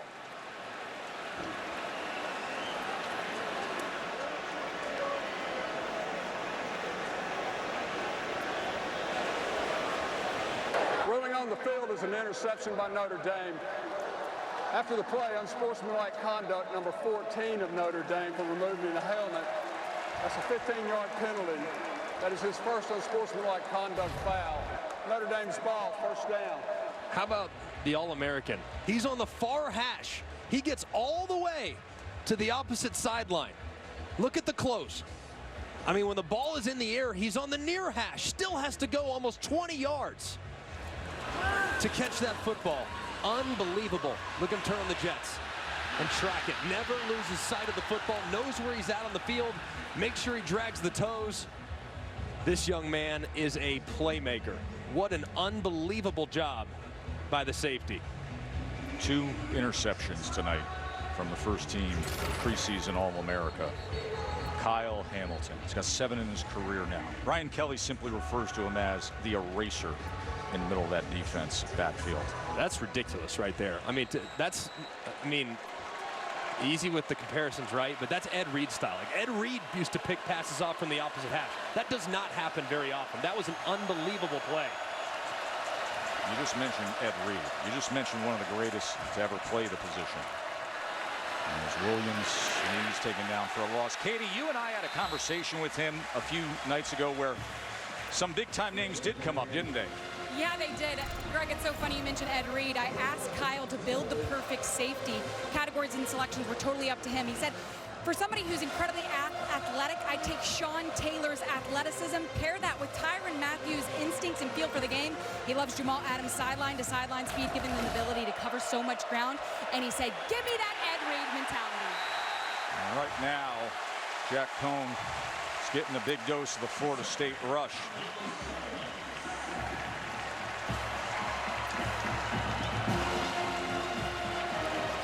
Sean Fuller coming in hard on Cohn. Watch Fuller. And remember, the left tackle for Notre Dame, the true freshman Blake Fisher, not in the game. So they got a backup left tackle in.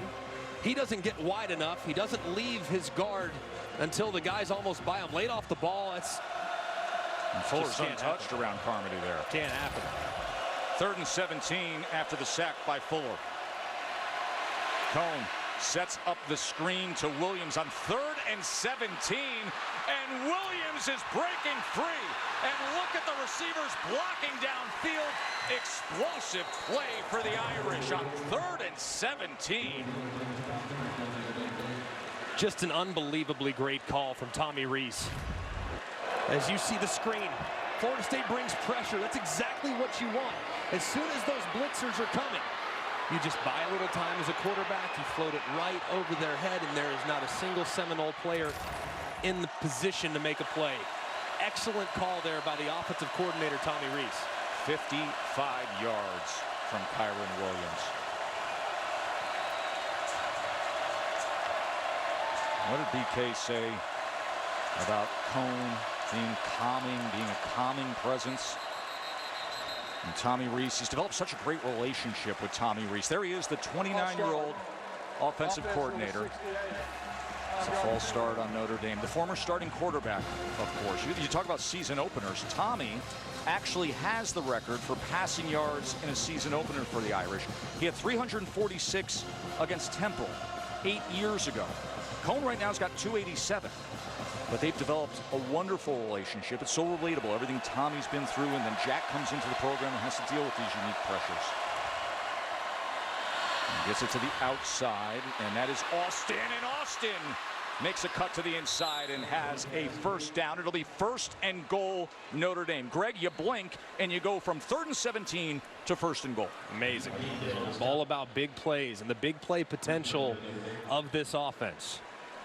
So many weapons, so many things that you have to defend, so many different looks. I mean, for instance, right now, 3 tight ends on the field and a running back. And this is a difficult personnel group to match up with only one wide receiver, Avery Davis, down here at the bottom. 13 personnel with 3 tight ends. They're going to pass out of that on 1st and goal. Williams in the flat, ridden out after just a gain of a yard. That was Cortez Andrews who had coverage on Kyron Williams. 2nd and goal. Yeah, 13 personnel, you're thinking, hey, run the ball, right? That's a run formation more often than not. Not for Notre Dame. They'll get in the run formations and personnel groupings and throw you out of it. So it's difficult to substitute against. They give you so many different looks, and they have so many unique bodies that present matchup problems with some of their personnel groups that they can have on the field at all times. And big number 87's in the game. Michael Mayer, star tight end. Bunched up near side here. 2nd and goal. Williams looking for a crease, looking for a push. And as the whistles blow, as he was maybe just short of the 5-yard line. 3 yards there. It'll be 3rd and goal. There's Adam Fuller, defensive coordinator at Florida State. He's in this influx of talent to the defensive line. He needs it to show up here. Johnson, Thomas, he's got Dennis Briggs back. He needs to account now for the tight end, Michael Mayer. In this part of the field, a condensed part of the field, I want my longest weapons. I'm looking in the direction of the outstanding tight end, likely All-American, especially if I can get a one-on-one situation high in the back of the end zone. Let his big body reach up and pluck it out of the sky. Already has 5 catches, 89 yards, and a touchdown tonight. 3rd and goal. Out of the backfield is Williams. 1 cut, a second, a stiff arm working for the pylon and gets it. 6-yard touchdown. Cone to Williams. Jack Cone has 4 touchdown passes in his Notre Dame debut. And just a mess on the inside. You got Williams that jumps leverage out in the flat, makes one guy miss, and then buries the second. What an outstanding individual effort there from Williams on the throw from Cone.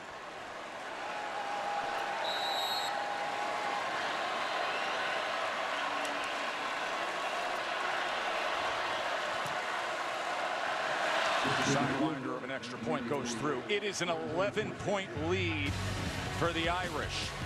Look at those numbers for Jack Cone. Just a lax player from Long Island. Yeah, right.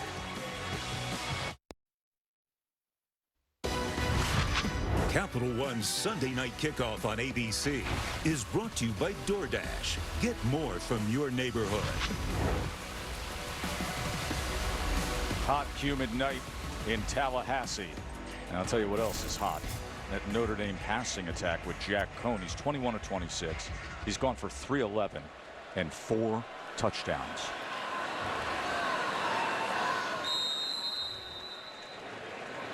This season, Taco Bell is welcoming back one of the best parts of college football, the student sections. Lidmoss Student Section of the Year contest has returned. Go to ESPN.com/Taco Bell to see how your school can compete. They were here early, too. I mean, did you see the tailgating? Did you look out the hotel window? I saw tailgating 2 days ago. I mean, it has been a weekend here in Tallahassee, man, and everyone is so excited for football to return. And what an atmosphere they've created for their Seminoles tonight.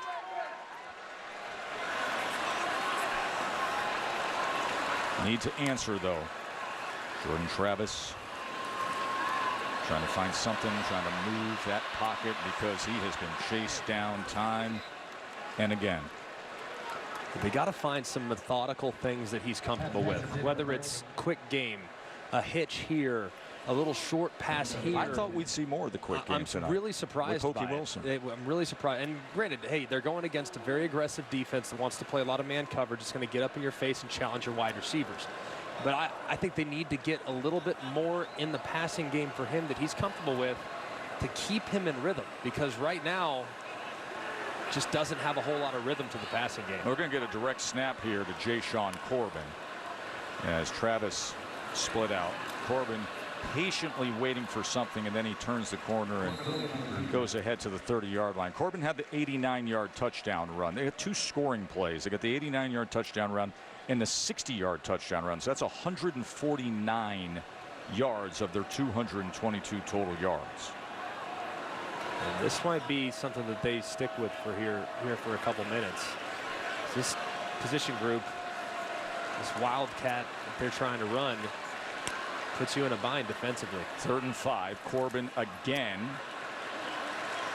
And the defense able to fit it up perfectly. As he drives the legs ahead, it'll be 4th down from there. When looking at that drive right there, and some of the calls, is they're going to keep the offense on the field. What is this? Wow, a little surprised at this point. They're at, and you're still in it. Defense is playing good, man. This is aggressive. They're at their own 33-yard line, and they're going for it on 4th and 2. 4th and 2 from their own 33-yard line. Jordan Travis to pass. Has to have it. And instead it is intercepted. Clarence Lewis with the interception as Mike Norvell goes wildcat, and then passes on 4th and 2 from their own 33. And the ball is batted and picked off. Clarence Lewis with the interception. Yep, sums it up, doesn't it, that look? Yeah, this right here, just trying to get and jump leverage, thinking you're going to get Cam McDonald right in the flat immediately. However, Cam Hart, the corner for Notre Dame, does a great job of not buying the fake inside, staying wide as the widest, and forcing Jordan Travis's eyes to come back to his secondary target. It's just an excellent job by Notre Dame's defense, being super aware of what the look was going to be in the backfield and not giving up that easy completion for a 1st down. Midway through the 3rd quarter, and they took that desperate measure. And now Cohn back to work and back to business. Lenzy, 1st and goal. Irish flag is down. We will check on that. But Cohn wasting no time. It's striking to that 2nd level for 24 yards.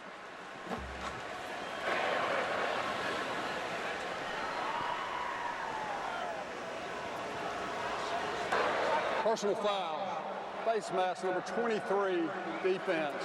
The penalty will be half the distance to the goal. There's an automatic 1st down. The player whose helmet came off may remain in the game. Just for frustration there from Sidney Williams as they're tackling. Lenzy grabs the face mask and rips the helmet off. And one of the big stories in college football this year are the new quarterbacks you know, in new places and guys taking over big jobs. And this was one of them. Jack Cohn, what would it be like as the Irish starting quarterback? Getting the answer, aren't you? Williams to the 1-yard line. Or excuse me, Tyree with the carry that time. Cohn 22 of 27, 335 yards, 4 touchdowns, no interceptions. He has been excellent throughout the course of the night. Really smart at the line of scrimmage, not a lot of negative plays, very efficient here for the Irish. There's Tyree in the backfield, 2nd and goal. Straight ahead and straight in. Touchdown, Irish. Florida State goes for it on 4th down, turns the ball over. Irish take advantage. Cohn strikes downfield, and they push it right in. And all of a sudden, they've pushed that lead to the way you thought it would be. This Notre Dame team is just so physical, man. I mean, they just wear on you and wear on you. And now that their quarterback has come along, this is going to be a very difficult team to defend. And that offensive line, Tess, is only going to get better. A lot of new faces up there have had a few issues at times tonight, especially with number 11, Jermaine Johnson. But, man, this is a group that's best footballs in front of them. Yeah, they lost 4 starters, but they've got talent replacing them. They got an All-America who transferred in, and Kane Madden at the right guard. They got a freak freshman who we're not seeing here in the second half, but you know he's going to be something special at left tackle. And, of course, Patterson there at the center, who's going to be heading off to the NFL as a projected first-round pick. And then just that philosophy they have of knowing what they can do and knowing how they want to get their business done. And they've been doing that for years, churning out offensive linemen to the league. What I love about Notre Dame, and people have said, well, there's been people have said, well, they haven't played well in the big game. But what I've loved about watching this team over the last 6 or 7 years is that if you make a mistake, they will make you pay. They don't make mistakes. This is a well-coached football team. Brian Kelly does a remarkably good job. The results have been staggeringly impressive. And now the quality of player that they're able to attract is improving as well. So this is a team that's going nowhere. Yeah, they lost a lot of pieces off last year's team. All-time winningest quarterback in the history of the school. All these things, all these question marks, they've answered them all tonight. And like I said, I think this is a team that's best football is going to be coming in the weeks to come. Reminder, it's another big Saturday of college football on ABC coming up at 4:30. It is a good one. It is a ride. I'm telling you, these two teams are prime. Iowa and Iowa State. 4:30 from Ames. College game day is going to be in Ames, Iowa. And then at 8 o'clock, it is Saturday Night Football presented by Capital One. And Michigan and Washington get together. College football rankings are brought to you by PlayStation. Yeah, and you look at all the teams that played yesterday and throughout the course of the weekend, outside of Alabama, everyone kind of showcased maybe a flaw or two here and there. So a lot of things to build upon. This week's rankings are great. Next week's rankings are really going to be reflective of what we saw this week. And I think there's going to be a lot of teams that grow tremendously from week 1 to week 2 like they always do.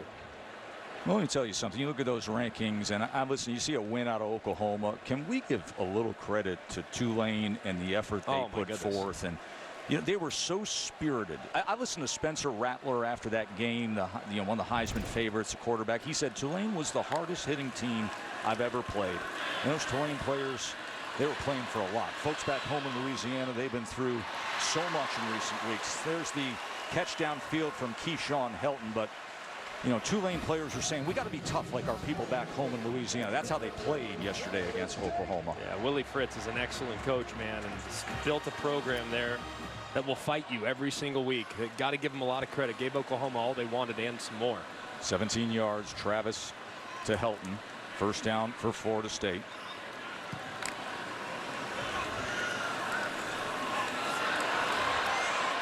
Jordan Travis able to escape, and then he is taken down, and that was Howard Cross III, of course, familiar name for those folks who are Giants fan. He went to St. Joe's Regional back in New Jersey, and he is the son of the former Giants Super Bowl champion, Howard Cross Jr.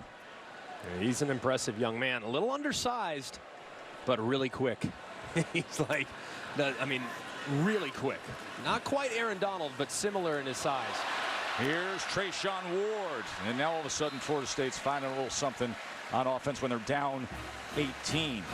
That last series they had where they went Wildcat and they went for on a 4th down, that felt like a moment of a dagger, and Notre Dame capitalized, and now they're trying to see if they can get back in this thing. 19 yards there from Ward.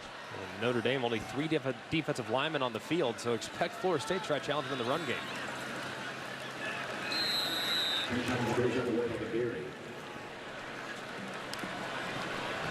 Notre Dame's not playing prevent or anything, but definitely dropping back, trying to keep the ball in front of them and see and dare Florida State to try to move the ball methodically. 2nd and 8. Ward. Lowers his shoulder. Maybe 3rd and long 2. You know, Marcus Freeman's done a nice job here with this Notre Dame defense. Clark Lee left to become the Vanderbilt head coach. And Marcus was the defensive coordinator for Luke Fickell's Cincy team. And he was one of the real, you talk about the market being hot and who you want on your staff. That was Marcus Freeman this offseason. LSU was going mad for him. Flew him down there, said, you got to let us know. We're not letting you on the plane until you let us know. And then Brian Kelly said, money's not going to be an issue. Life is going to be just fine. You'll be well rewarded. Yeah. He loves being a part of this Irish staff. Yeah, he is such an impressive guy. And having covered him for years, man, what I've been most amazed with is how he connects with the players. He meets the players where they are. And he always at Cincinnati and even in previous stops, those guys play with their hair on fire every single week. They might be outclassed sometimes. It could happen. But my goodness, will they play with tremendous effort. Marcus Freeman demands that of them. Here's a 4th and 2 with Corbin taking the direct snap. And Corbin's going to move the chains. So it'll be a 1st down for Florida State as he goes for 4 yards and converts there on 4th and 2. There's still a lot of time left in this game. Which is why it's so surprising the decision that was made when they were back at their own 33. Right. To play that desperate, make that desperate of a decision then, considering how much time, when you still look at that clock and know, hey, they could score here, manage things, but felt like the desperation set in just a little earlier. Corbin again, and dragging that time Clarence Lewis for a couple extra yards, 9 yards there. Corbin's putting together a pretty good looking night right now. He's got 118 yards. Of course, he had the big gasher for 89. Yeah, and it's nice to have him fully healthy. I mean, he's going to get a ton of opportunities in this offense, especially knowing that his quarterback's a run threat as well. 2nd and 1. This time he just spins back to the line of scrimmage. Houston Griffith with the tackle. He's had a lot of game experience at Notre Dame. This is 37th game. There is Houston. You know, he went into the transfer portal at the end of last season and then came back, stayed at Notre Dame, and he's a big part of what they want to accomplish in that back end.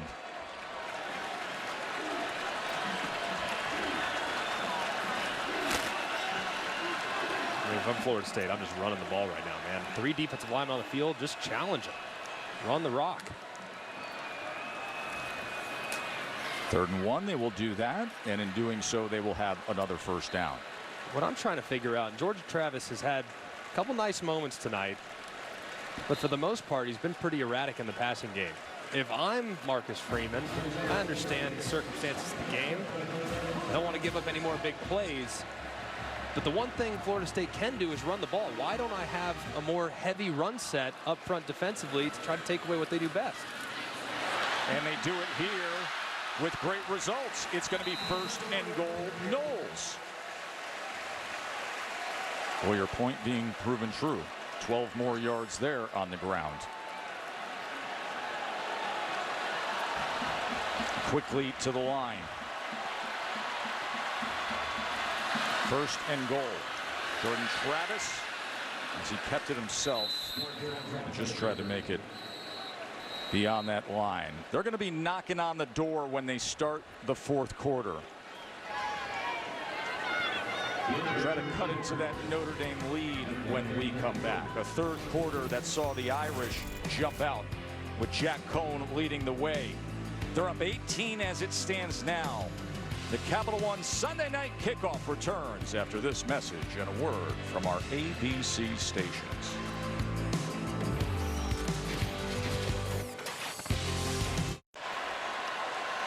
Start of the fourth quarter. Corbin, direct snap, trying to get in, and he slips down for a loss of 1.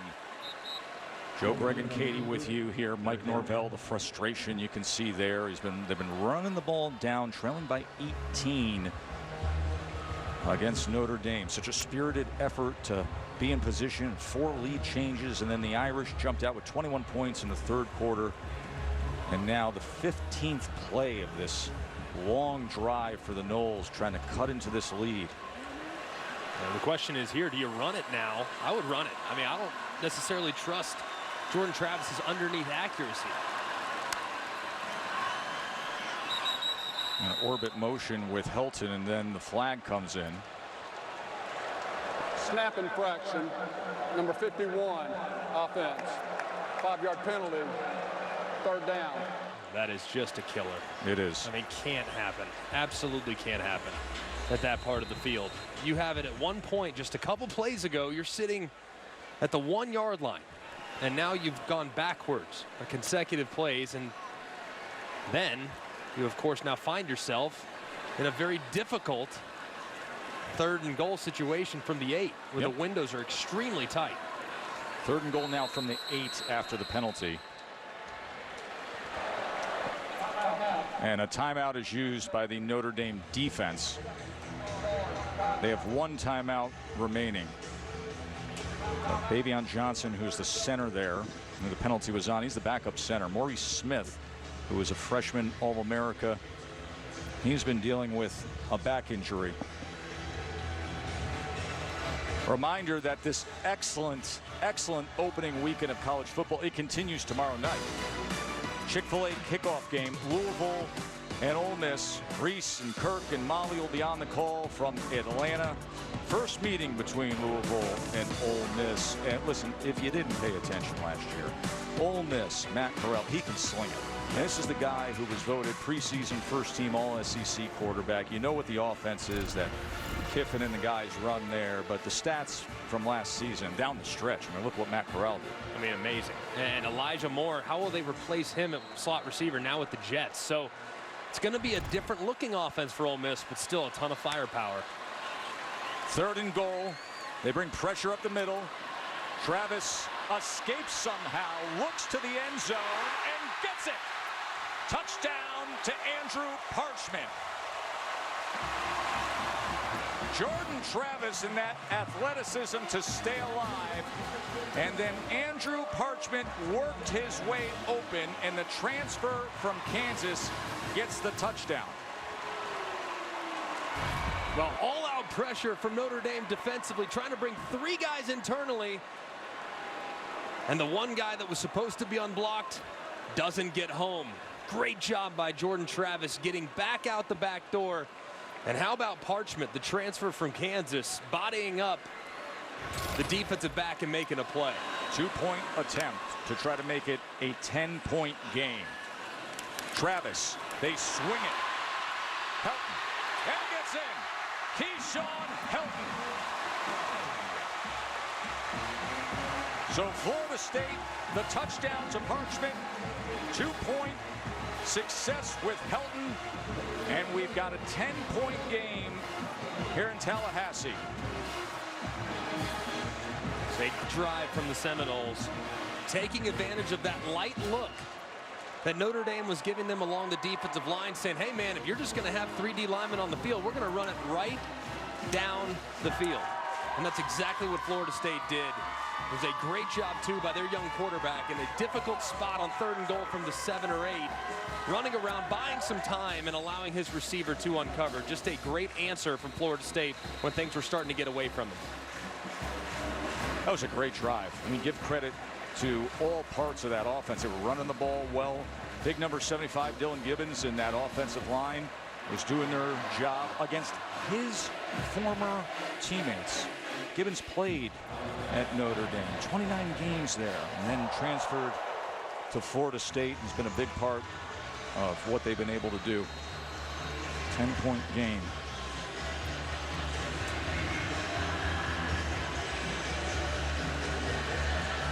Jordan Travis, 2 touchdown passes on the night. Of course, he's got the 3 interceptions. Kyle Hamilton has 2 of them.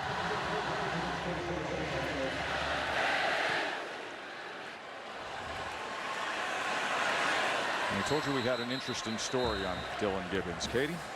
Well, guys, when Gibbons was at Notre Dame, he cultivated a friendship with Irish superfan Timothy Donovan, who was born with Bacterial and Charcot Marie tooth. When Gibbons decided to transfer to FSU, knowing his former team would make the trip to Tallahassee week 1, he wanted to make sure Timothy and his parents could come here to watch this game.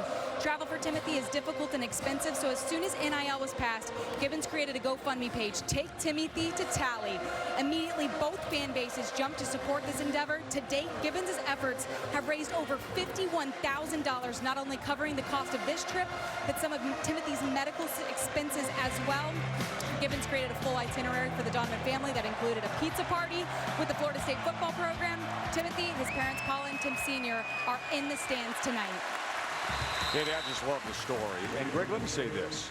This has been a summer where a lot of folks out there have railed on college football and the name, image, and likeness. And the game's not the same. And expansion, it's all about the money.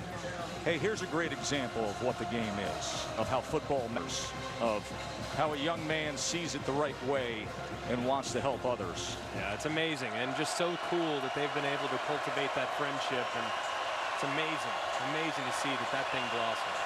2nd and 8. Cone tucks, spins, and gets his way out to the 31-yard line. It'll be 3rd and about 4 from there. So a 4-year offensive lineman at Notre Dame comes down here and wants to do well for an Irish fan to come and have his dream trip. Well done, Dylan. Amazing.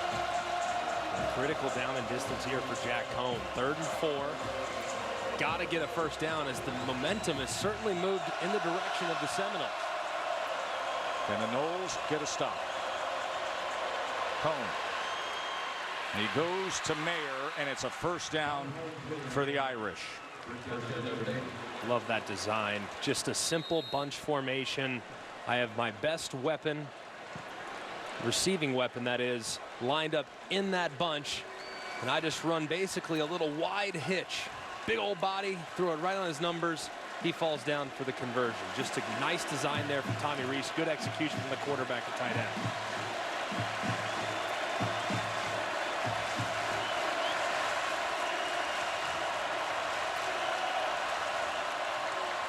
Williams going to test that left side. And he was tripped up that time. That was Jerrion Jones making the tackle. He's a transfer himself. Came over from Mississippi State a couple years ago.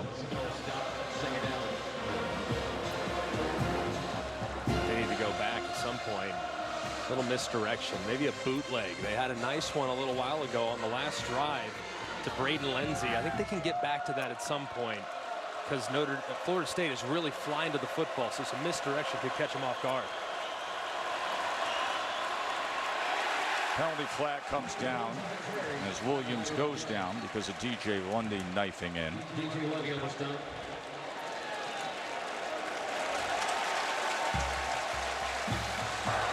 Holding offense number 55. That penalty will be declined. 3rd down. A 3rd down.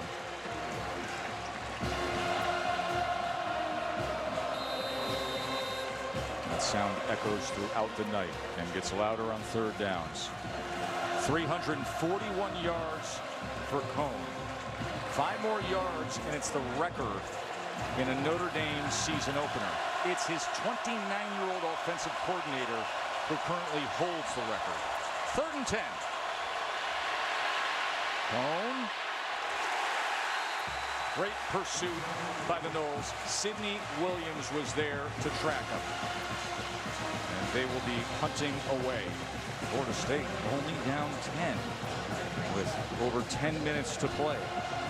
Just a great job by that Seminole defensive line, creating pressure, forcing Cone out of the pocket, and then the back end, the coverage. There was no one available. He just had to tuck it and eat it. Great job there by the Seminole defense, locking down in coverage and forcing Cone to be very uncomfortable there in the pocket. Travis J out on the return. Here's the Bramblett punt. Flag is down as Bramblett went down.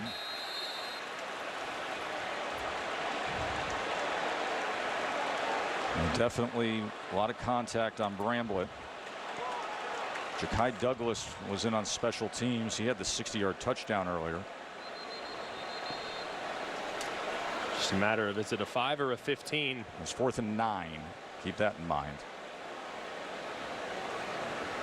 Looked like a pretty good collision.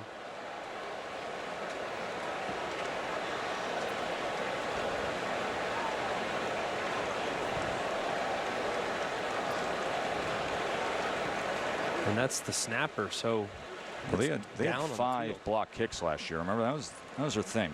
The snapper's down on the field for Notre Dame too. So you have potentially a backup long snapper going in.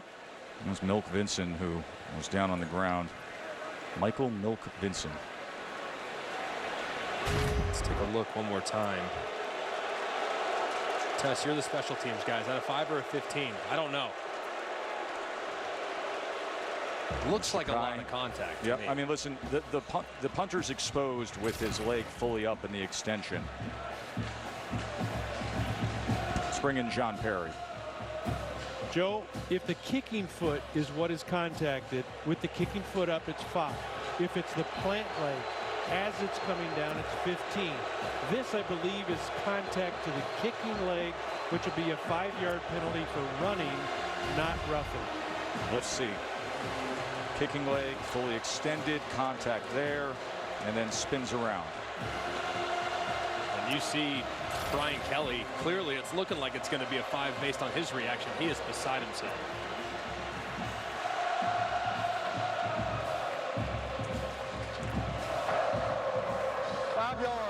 Running into the kicker, defense number 55. A penalty decline, first down. So with that, first down, Florida State. 10:19 to go in this game. They've cut it to 10. Can they find something here when we return to Tallahassee?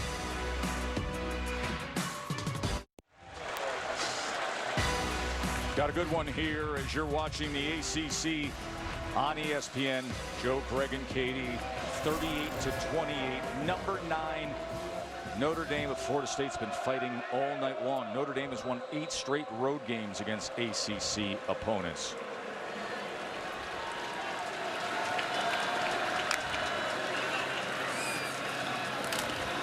Net in the backfield is Toafili, but he shakes free and then stiff arms his way for a good gain of 10. If you look at Notre Dame defensively, they're still in that same alignment from the previous drive. 3 defensive linemen on the field. The Heinisch in the middle. You have Tagovailoa Amosa on the left. They keep it on the ground for 2 more yards with Toafili. Drew White with the tackle. Drew White, a team captain, one of the steady leaders of that Irish defense. He has started 25 of their last 26 games. I just don't understand, Tess, why they're giving away, they're begging Florida State to run the ball when their quarterback has yet to prove that he's an effective passer in rhythm. 2nd and 9. Travis shakes free, and Travis can run. Can he ever stride it out? He's got real speed now, and you get a glimpse of it there. So a first down after the 25-yard run by Jordan Travis.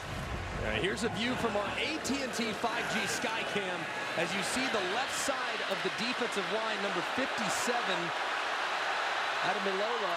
He gets run down inside, loses contain, and there's nobody home on the perimeter for Travis as he escapes out to the left and creates a big play with his legs. An excellent job by the quarterback. Cam Hart is down. Medical staff is out to see the starting corner for the Irish, and we will step away.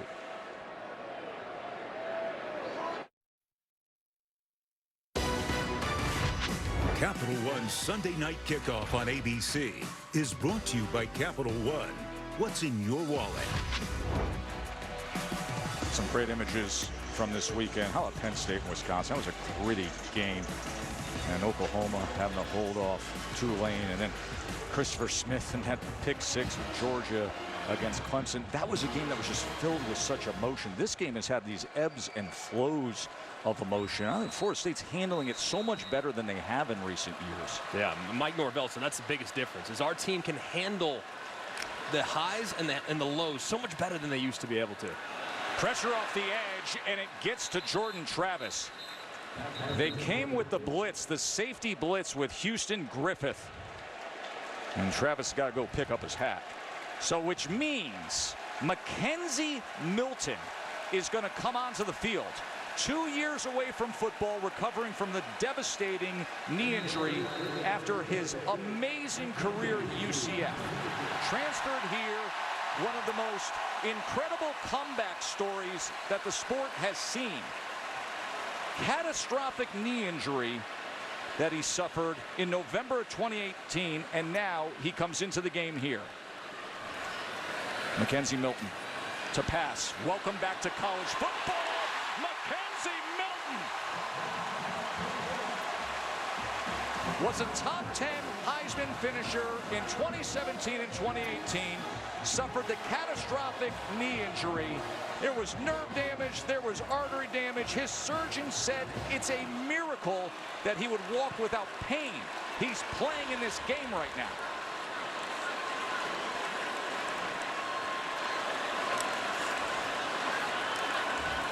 Milton trying to escape, and he's taken down. And in fact, his surgeon is here tonight. Dr. Bruce Levy came here to Tallahassee. He said, I have to witness this. I have to see it.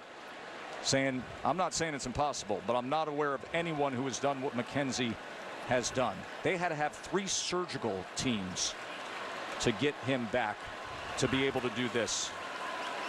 Hasn't played since November 23rd of 2018. 2nd and 13. Milton gives to Corbin. Corbin surges ahead on 2nd and 13. It'll be 3rd and about a long 4.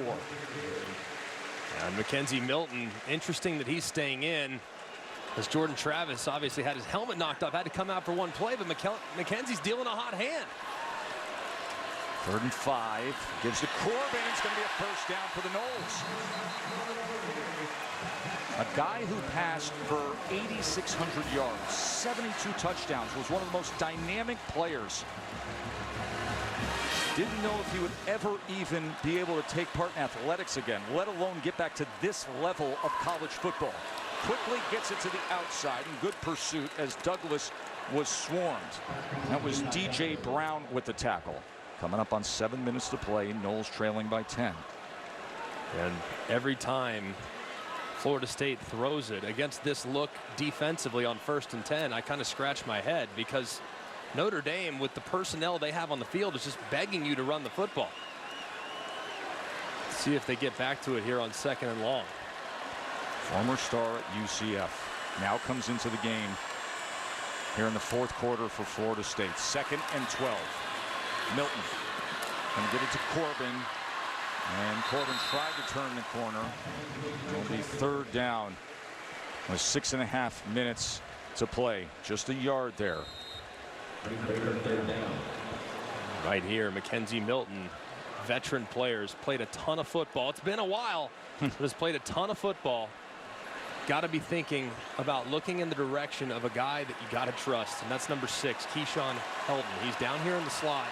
Let's see if they can find a matchup that's favorable for the veteran wide receiver. 3rd down and 11. Mackenzie Milton back to pass. Over the middle, gets it complete. Milton's got the hot hand, and it was Keyshawn Helton, and it's 1st and goal, Noles, 15 yards. Milton to Helton. What a throw. Wow. He's got a little magic left in him, doesn't he? Quickly to the outside, Douglas trying to keep his balance. The flag is down. 1st and goal pass as Douglas gets it inside the 2-yard line.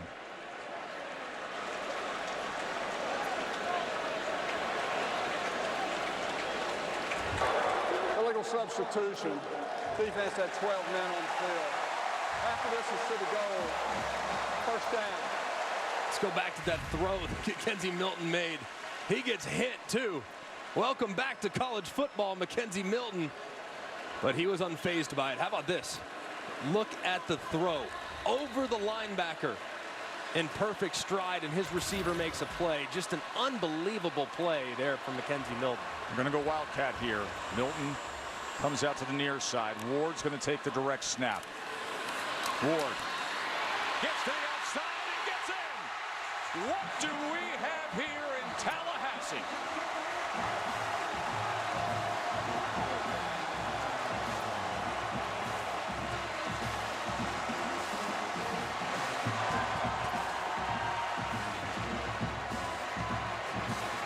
The comeback to the sport alone is improbable. The fact that a helmet came off to create the opportunity, improbable.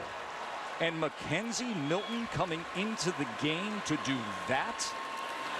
He brings the Noles down the field, and with 5.5 minutes to play, it's just a 3-point game against the number 9 team in the country.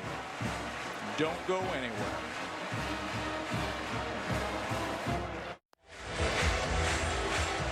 Mackenzie Milton hasn't played a football game in 1,017 days. He just went 4 for 4 for 36 yards in coming into a pressure-packed game in the middle of the fourth quarter. Mackenzie Milton is lucky to walk without being in severe pain. That's how catastrophic the injury he suffered was. By all accounts, would have no chance to play the sport again. But Mike Jablonski and Bruce Levy and a medical team who was quick to attend to him and recognize the seriousness of artery damage, and then 3 surgical teams who handled the complexity of vascular and nerve and ligament damage. They did their medical miracle, and then the kid worked his butt off and said, I'm determined. And here he is with high drama on a Sunday night with 2 of the great brand names of the sport going back and forth. Florida State was down 18. We got 5.5 to play, and the Irish trying to answer now and win this ball game. Flag is down as Cohn is pressured and throws it away. Katie? Guys, earlier this week, Mackenzie Milton told me regardless if he started or not, he would be ready for his first snap when the time came. He said he had visualized that moment over and over and over again, but he said it's one thing to visualize it, it's another thing to go out and actually do it. My goodness, what a drive by Mackenzie Milton. The best part about it, Jordan Travis was the first person to congratulate him as he ran off the field. I haven't been doing this long. That right there was one of the coolest sequences I've ever seen on a college football field. Just amazing. An amazing story. Just an incredible comeback from Mackenzie Milton. First down and 5 after the penalty. Kyron Williams patiently waiting and then is ridden down by Deloach. You said it well there, Greg. Magical moments. That's what I love about this sport. It's week 1, and you have games like this. You have moments like that.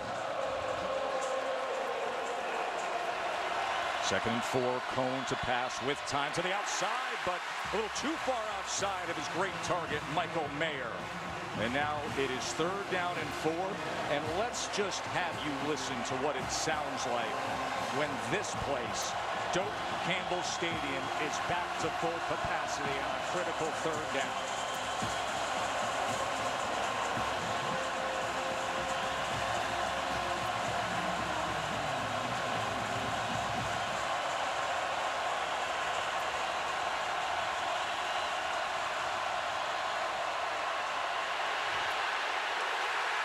What it sounds like. Kerr Thomas sacks Jack Cohn, and the Noles are going to get the ball back.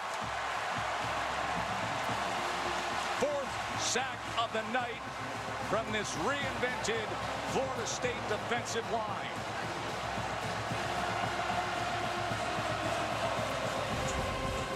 Here's Keir Thomas working off the left side against the backup left tackle, Carmody. Watch him just throw Carmody down as soon as Cone starts to work to his left. And he drops the quarterback for a loss. What a sequence from Florida State's defense. Bramlett punts away. Fair catch inside the 30 by Travis Jay. Get those Disney script writers ready, because Mackenzie Milton is coming in. 4:15 to play, trailing number 9 by 3.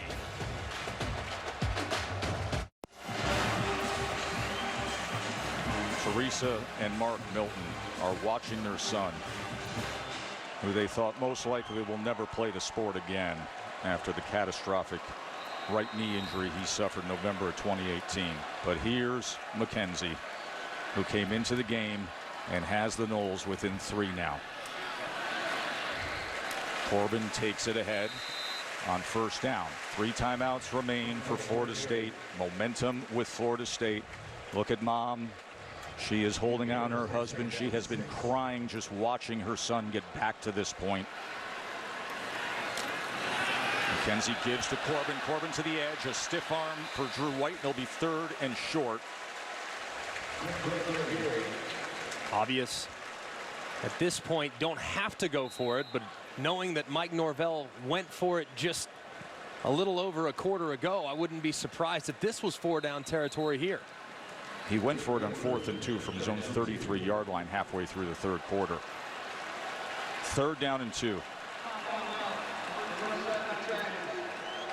They're going to take an official's timeout to reset the chains. Greg, you've been around the sport your whole life. You played the position. You've dealt with injuries. There are few players who have ever dealt with the significance of an injury of Mackenzie Milton. Just to see him out there on the field. And to see now the players around him rallying to support their guy is just truly remarkable. 3rd and 2. Sprint left. Mackenzie Milton pressure. He shovel passes it, and he gets it done. That is Darian Williamson. Just ad-libbing. Mackenzie Milton finding a way anyway, and 12 yards and a first down for Florida State. As his mom exhales. My goodness, what a great play from Mackenzie. Milton looks left, tucks, runs on that reconstructed right knee. He tucks and runs, and he has crossed midfield. 5 yards for Mackenzie Milton and the Noles. We are coming up on 3 minutes to play.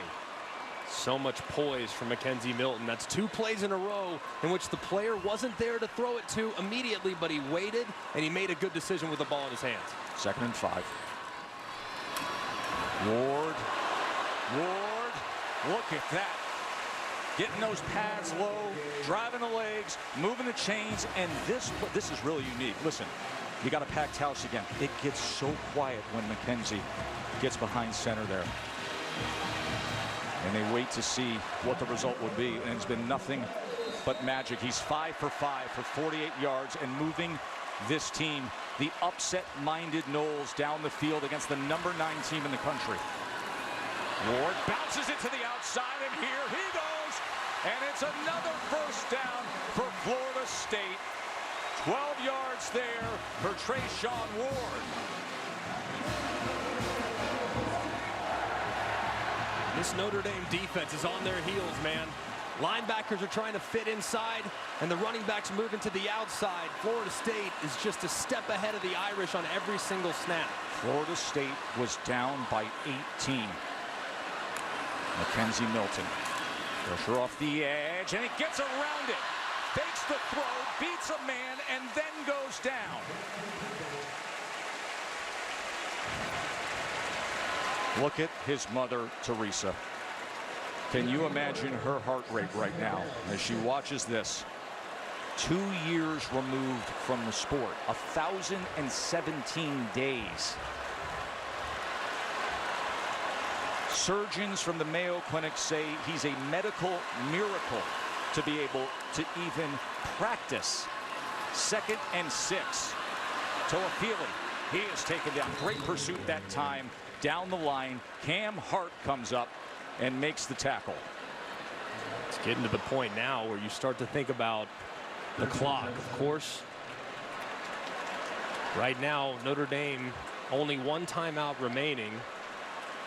And Florida State's going to take this thing down as far as they possibly can, knowing they're already in field goal range. You just have to be really smart if you're McKenzie. No negative plays here on 3rd down. 3rd down and 7. Already in field goal range for Ryan Fitzgerald. Do we smell overtime or something north of that? Bad snap. And now field goal range threatened until he throws it away. Smart play by the veteran. Remember, 33 starts in his career at UCF. It's a great job by McKenzie Milton right there. Bad snap, bad play. Defense won. You cannot, under any circumstance, take a negative play right there to make it tougher on your field goal kicker. He wisely collects himself, shows that poise that he showed the entire drive, and smartly throws it out of bounds to the sideline. Ryan Fitzgerald's best game in college came against Notre Dame. His career long came against Notre Dame. It was a 42-yarder. This a 43-yarder to tie it.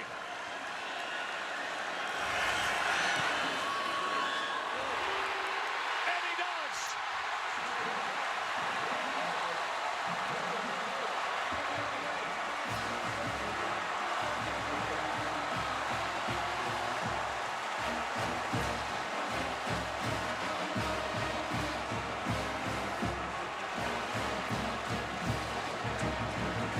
Rosenberry the snap, Mastromano the hold, and Fitzgerald the steely nerves.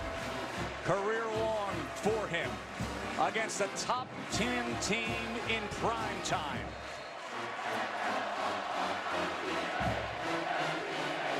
Great job from Fitzgerald.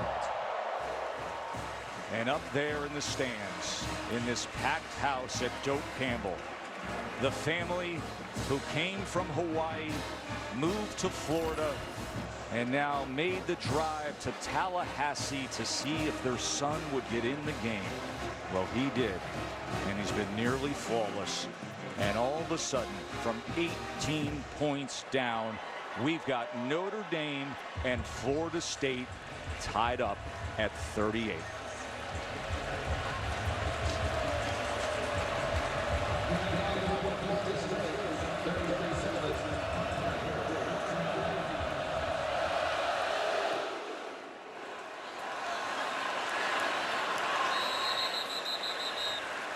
Tonight's game track is brought to you by Cadillac.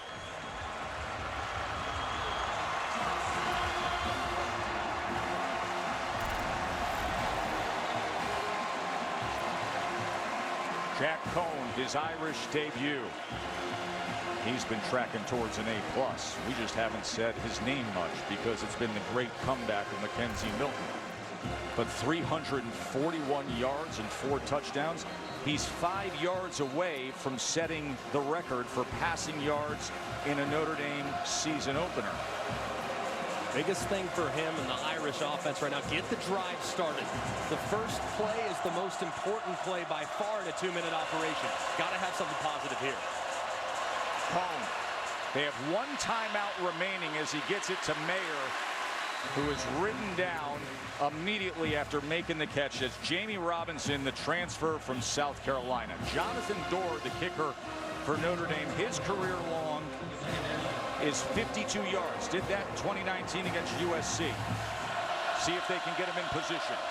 Half a minute to play. Cohn over the middle. It's complete, and here's Mayer. Mayer goes up high, and they're past midfield. 1 timeout remains. Clock stops with a first down. Of course, they can also clock it. Yeah, hang on to that timeout. Go clock it right now if you can, unless you have a play called. It's ready to roll right now. 35-yard line would be the career long range. He wants more than that, but goes out of bounds well beyond the intended target, Kevin Austin. 11 seconds remain. They have the timeout in the bag. Will they get a shot, or will we have overtime? Right here. You can work the middle of the field because you have that timeout for the kicker. Jack's father looks on. See, Mike Norvell wanted the timeout, and he raced in on the near sideline, the Florida State head coach, and was able to get it.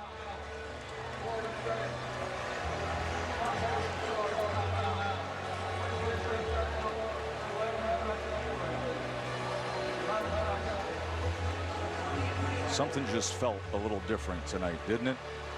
Something about the night that they've been honoring Bobby Bowden, the night when they get back to full capacity, when the roar of the war chant is echoing extra loud, and this place returns to its former glory of what the energy used to feel like. Something felt a little different, didn't it? It did. It did all weekend. You just knew there was going to be something special tonight. And we had special performances on both teams. We've had great calls by both teams. We've had players that have factored into the game that we didn't anticipate seeing. And one in particular that happens to be one of the best stories I've ever seen in the world of college football. And will we get a capper right now from Jack Cohn and the Irish? Time to work with because of the timeout. Can they get in range? Cohn over the middle, and they do! Mayer couldn't hold on. That's incomplete.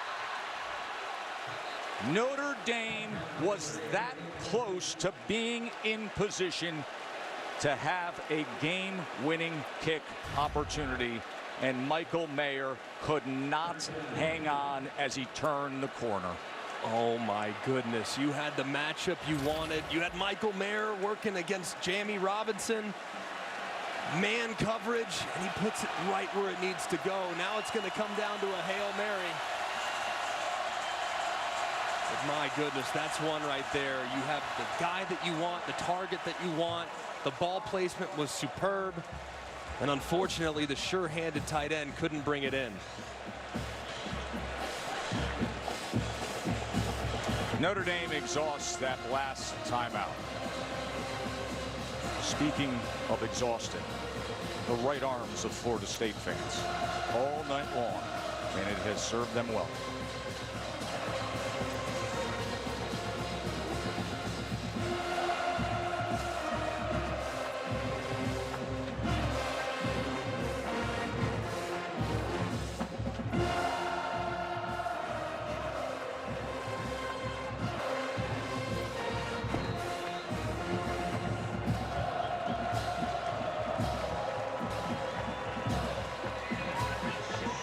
Greg, take us through it. 5 seconds to go.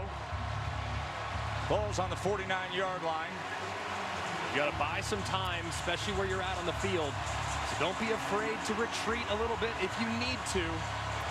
But you need to throw the ball 4 yards into the end zone. So from right now, where his toes are, he needs to throw the ball about 60 yards in the air. That'll give most room to potentially reel one in. He's got to buy some time to get there. He launches it. It's short of the end zone, and it is picked off. Travis Jay finishes off regulation with an interception. And for those of you yesterday who were sitting back saying, I can't get enough of this sport, it is so good, well, guess what? You get more. When we come back, we're going to overtime. The upset-seeking Noles against the number 9 Irish and Mackenzie Milton's comeback. We got a change to our overtime rules in college football. So you know the deal with each team getting the possession from the 25, and you play match play. But you have to go for the 2-point conversion after a touchdown, starting with the second overtime. It has been a wild night. And now the coin toss. Okay, gentlemen, welcome to overtime. Both teams have one timeout. Both teams still have a challenge, providing they have a timeout. Okay? We're going to flip the coin one time. Your choice is going to be offense, defense, or which end of the field. Okay? Notre Dame, you're the visiting team. You're going to make the call. You're calling tails. I'm going to let it hit the ground. You call tails. It is tails. Notre Dame wants to go on defense first. Which end of the field do you want to play on? Okay. Notre Dame, you're back this way. Florida State, you're back this way. Florida State will start 1st and 10, the 25-yard line.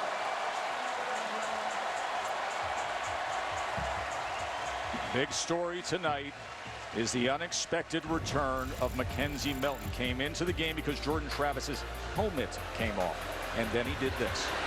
He's been so incredibly poised, too, delivering really accurate throws down the field. Right there, it's unbelievable. Unbelievable throw around a defender as he was getting hit. How about this, the patience to buy a little time to allow that shovel to come through. He's made really good decisions, and he has put a spark into this offense through the air that we didn't see throughout the course of the first 3.5 quarters. He's been outstanding, and the poise and maturity has been on display the entire time. So Notre Dame won the toss. They elect, of course, to go on defense first.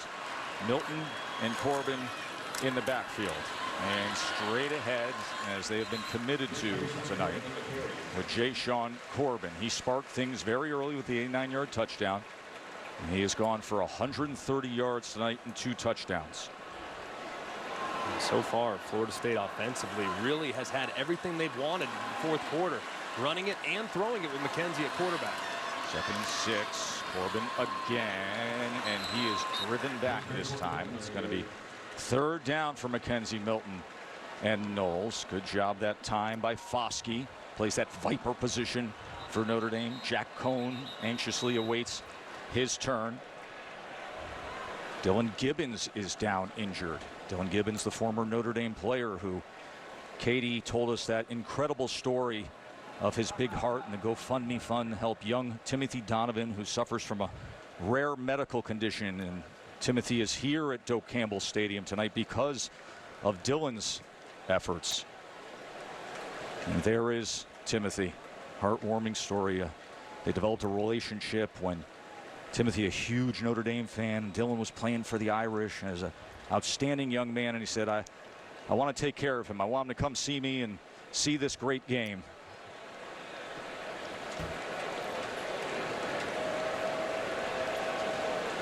Now medical staff out there for the big 321-pounder, the starting left guard.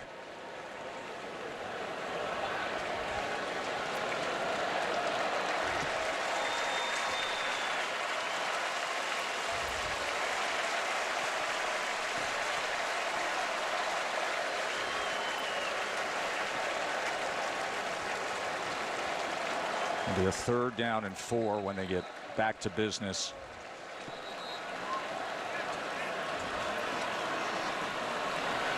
Mike Norvell was so confident in what Jordan Travis would offer up tonight. His young quarterback who has 3 years of eligibility. Little did he know it would be Mackenzie Milton who could be the showstopper.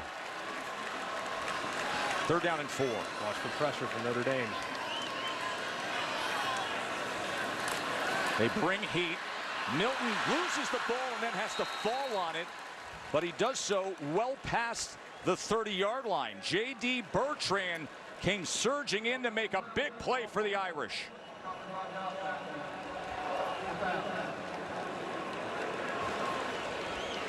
And they just brought the heat this time as you see 2 Notre Dame defenders that are blitzing from the 2nd level.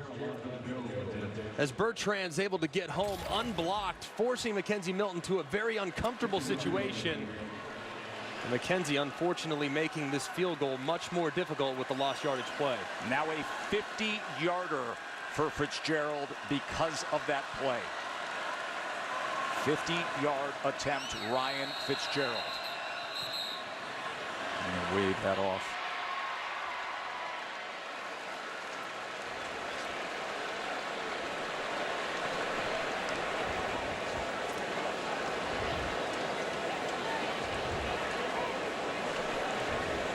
Let's bring in John Perry here.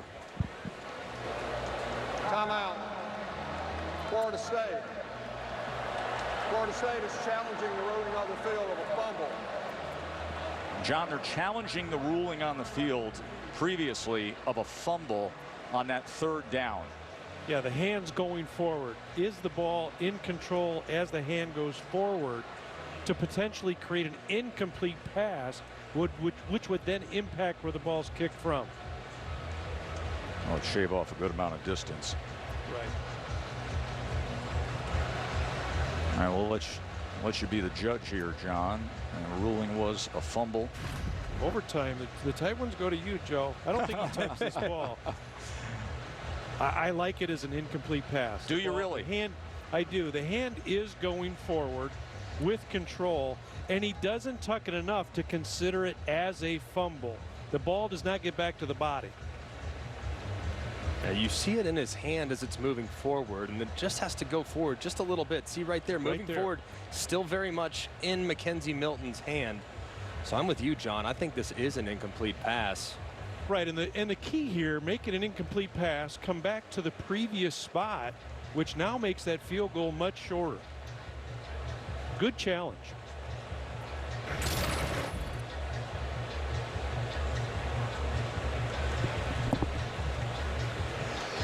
Line of scrimmage was just inside the 20. So significant difference. Difference of 12 yards.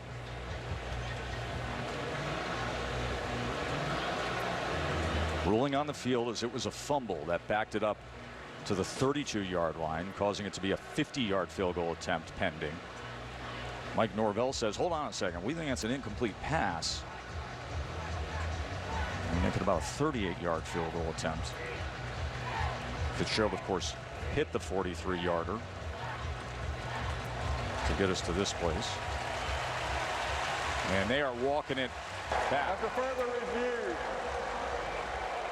the quarterback actually threw a pass, so the pass is incomplete. So the ball will be placed at the 31-yard line on the left hash, 4th down.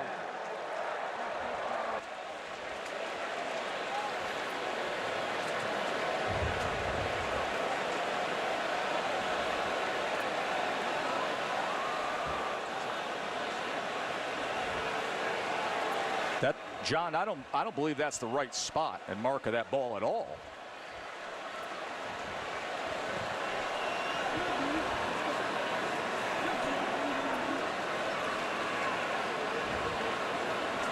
I want to take you back to the previous play. That ball is inside, cresting over the 20-yard line. Right.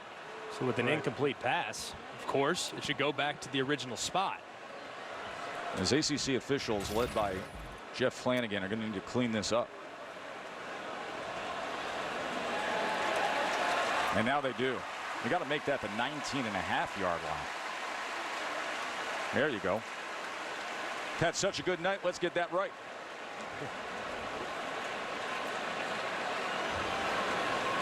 So it's about a 37-yard attempt.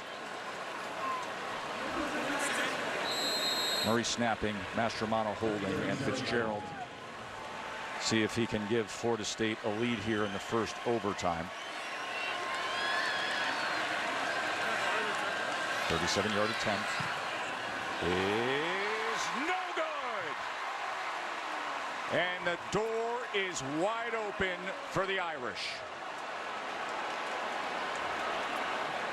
Pretty wild sequence there, because in an effort to make the field goal easier, you kind of ice your kicker at the same time.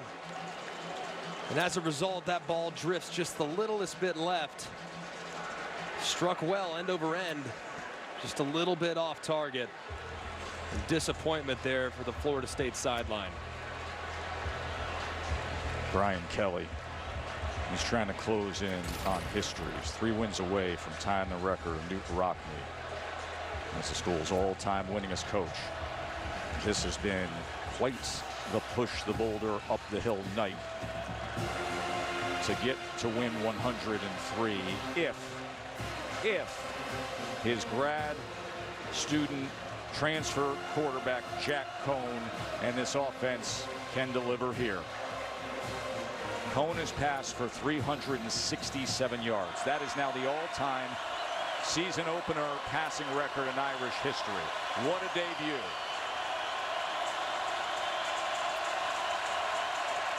We'll keep it on the ground as Williams chugs ahead. Star running back Went for 1,125 yards as a second-team All-America a year ago. Trying to cap things here and put the Irish in position to close out what has been a wild one. Absolutely wild. Your approach as an offense here is, yes, you're already in field goal range. Don't take any unnecessary risks. But I don't want to leave it up to the kicker. I want to finish in the end zone with my offense. 2nd and 7. Play action. Here's Mayer, the big tight end. He's chopped down. That was Jamie Robinson. Was a 13-game starter for South Carolina. Made the commitment to come down here with some other SEC brethren to play ACC ball in this improved Noles defense. Loss of a yard there. It's 3rd and 8. I might throw a fade right here. If I'm Tommy Rees, so far tonight, his quarterback's throwing the ball beautifully down the field. You got press alignment, no deep help over the top. You could throw a fade and win the game right now. 3rd and 8. Williams goes nowhere. May have lost a half a yard.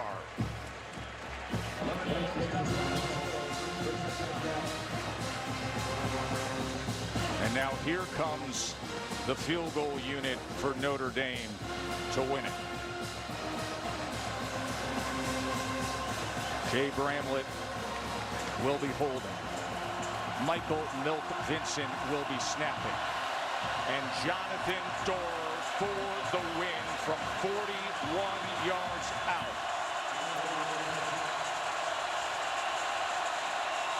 Can number 9 Notre Dame survive? We're going to get our answer here with Dorr after this timeout by the Noles.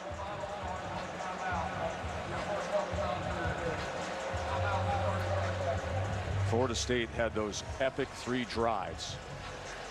Went for 37 plays and 209 yards and 22 points to get back into this thing. Notre Dame had a couple of punts and then the desperation interception to close out regulation. But moments ago, the miss by Ryan Fitzgerald. And now Jack Cohn on a record-setting night trots off the field to put it into the hands of Jonathan Dorr from Mecklenburg High School in Charlotte, North Carolina. On a night that has seen everything, including the unexpected of that young man. Does Dorr have the luck of the Irish? He does! Great way to start the season. And isn't this game oh so good? The Irish win it in a thriller in Tallahassee.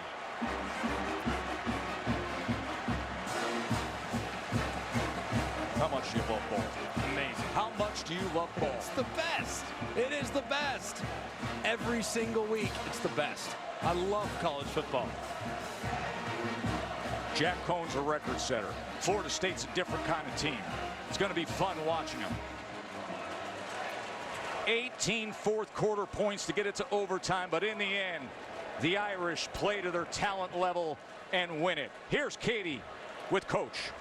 Thanks, Tess. Brian, this game had it all. Yep. What did you think of your team's ability to withstand Florida State's impressive comeback? Yeah, you know, I'm in favor of execution. Maybe our entire team needs to be executed after tonight. I mean, we just didn't execute very well. And I will say this, Florida State played extremely well. The 2 quarterback system they have, they create all kinds of problems.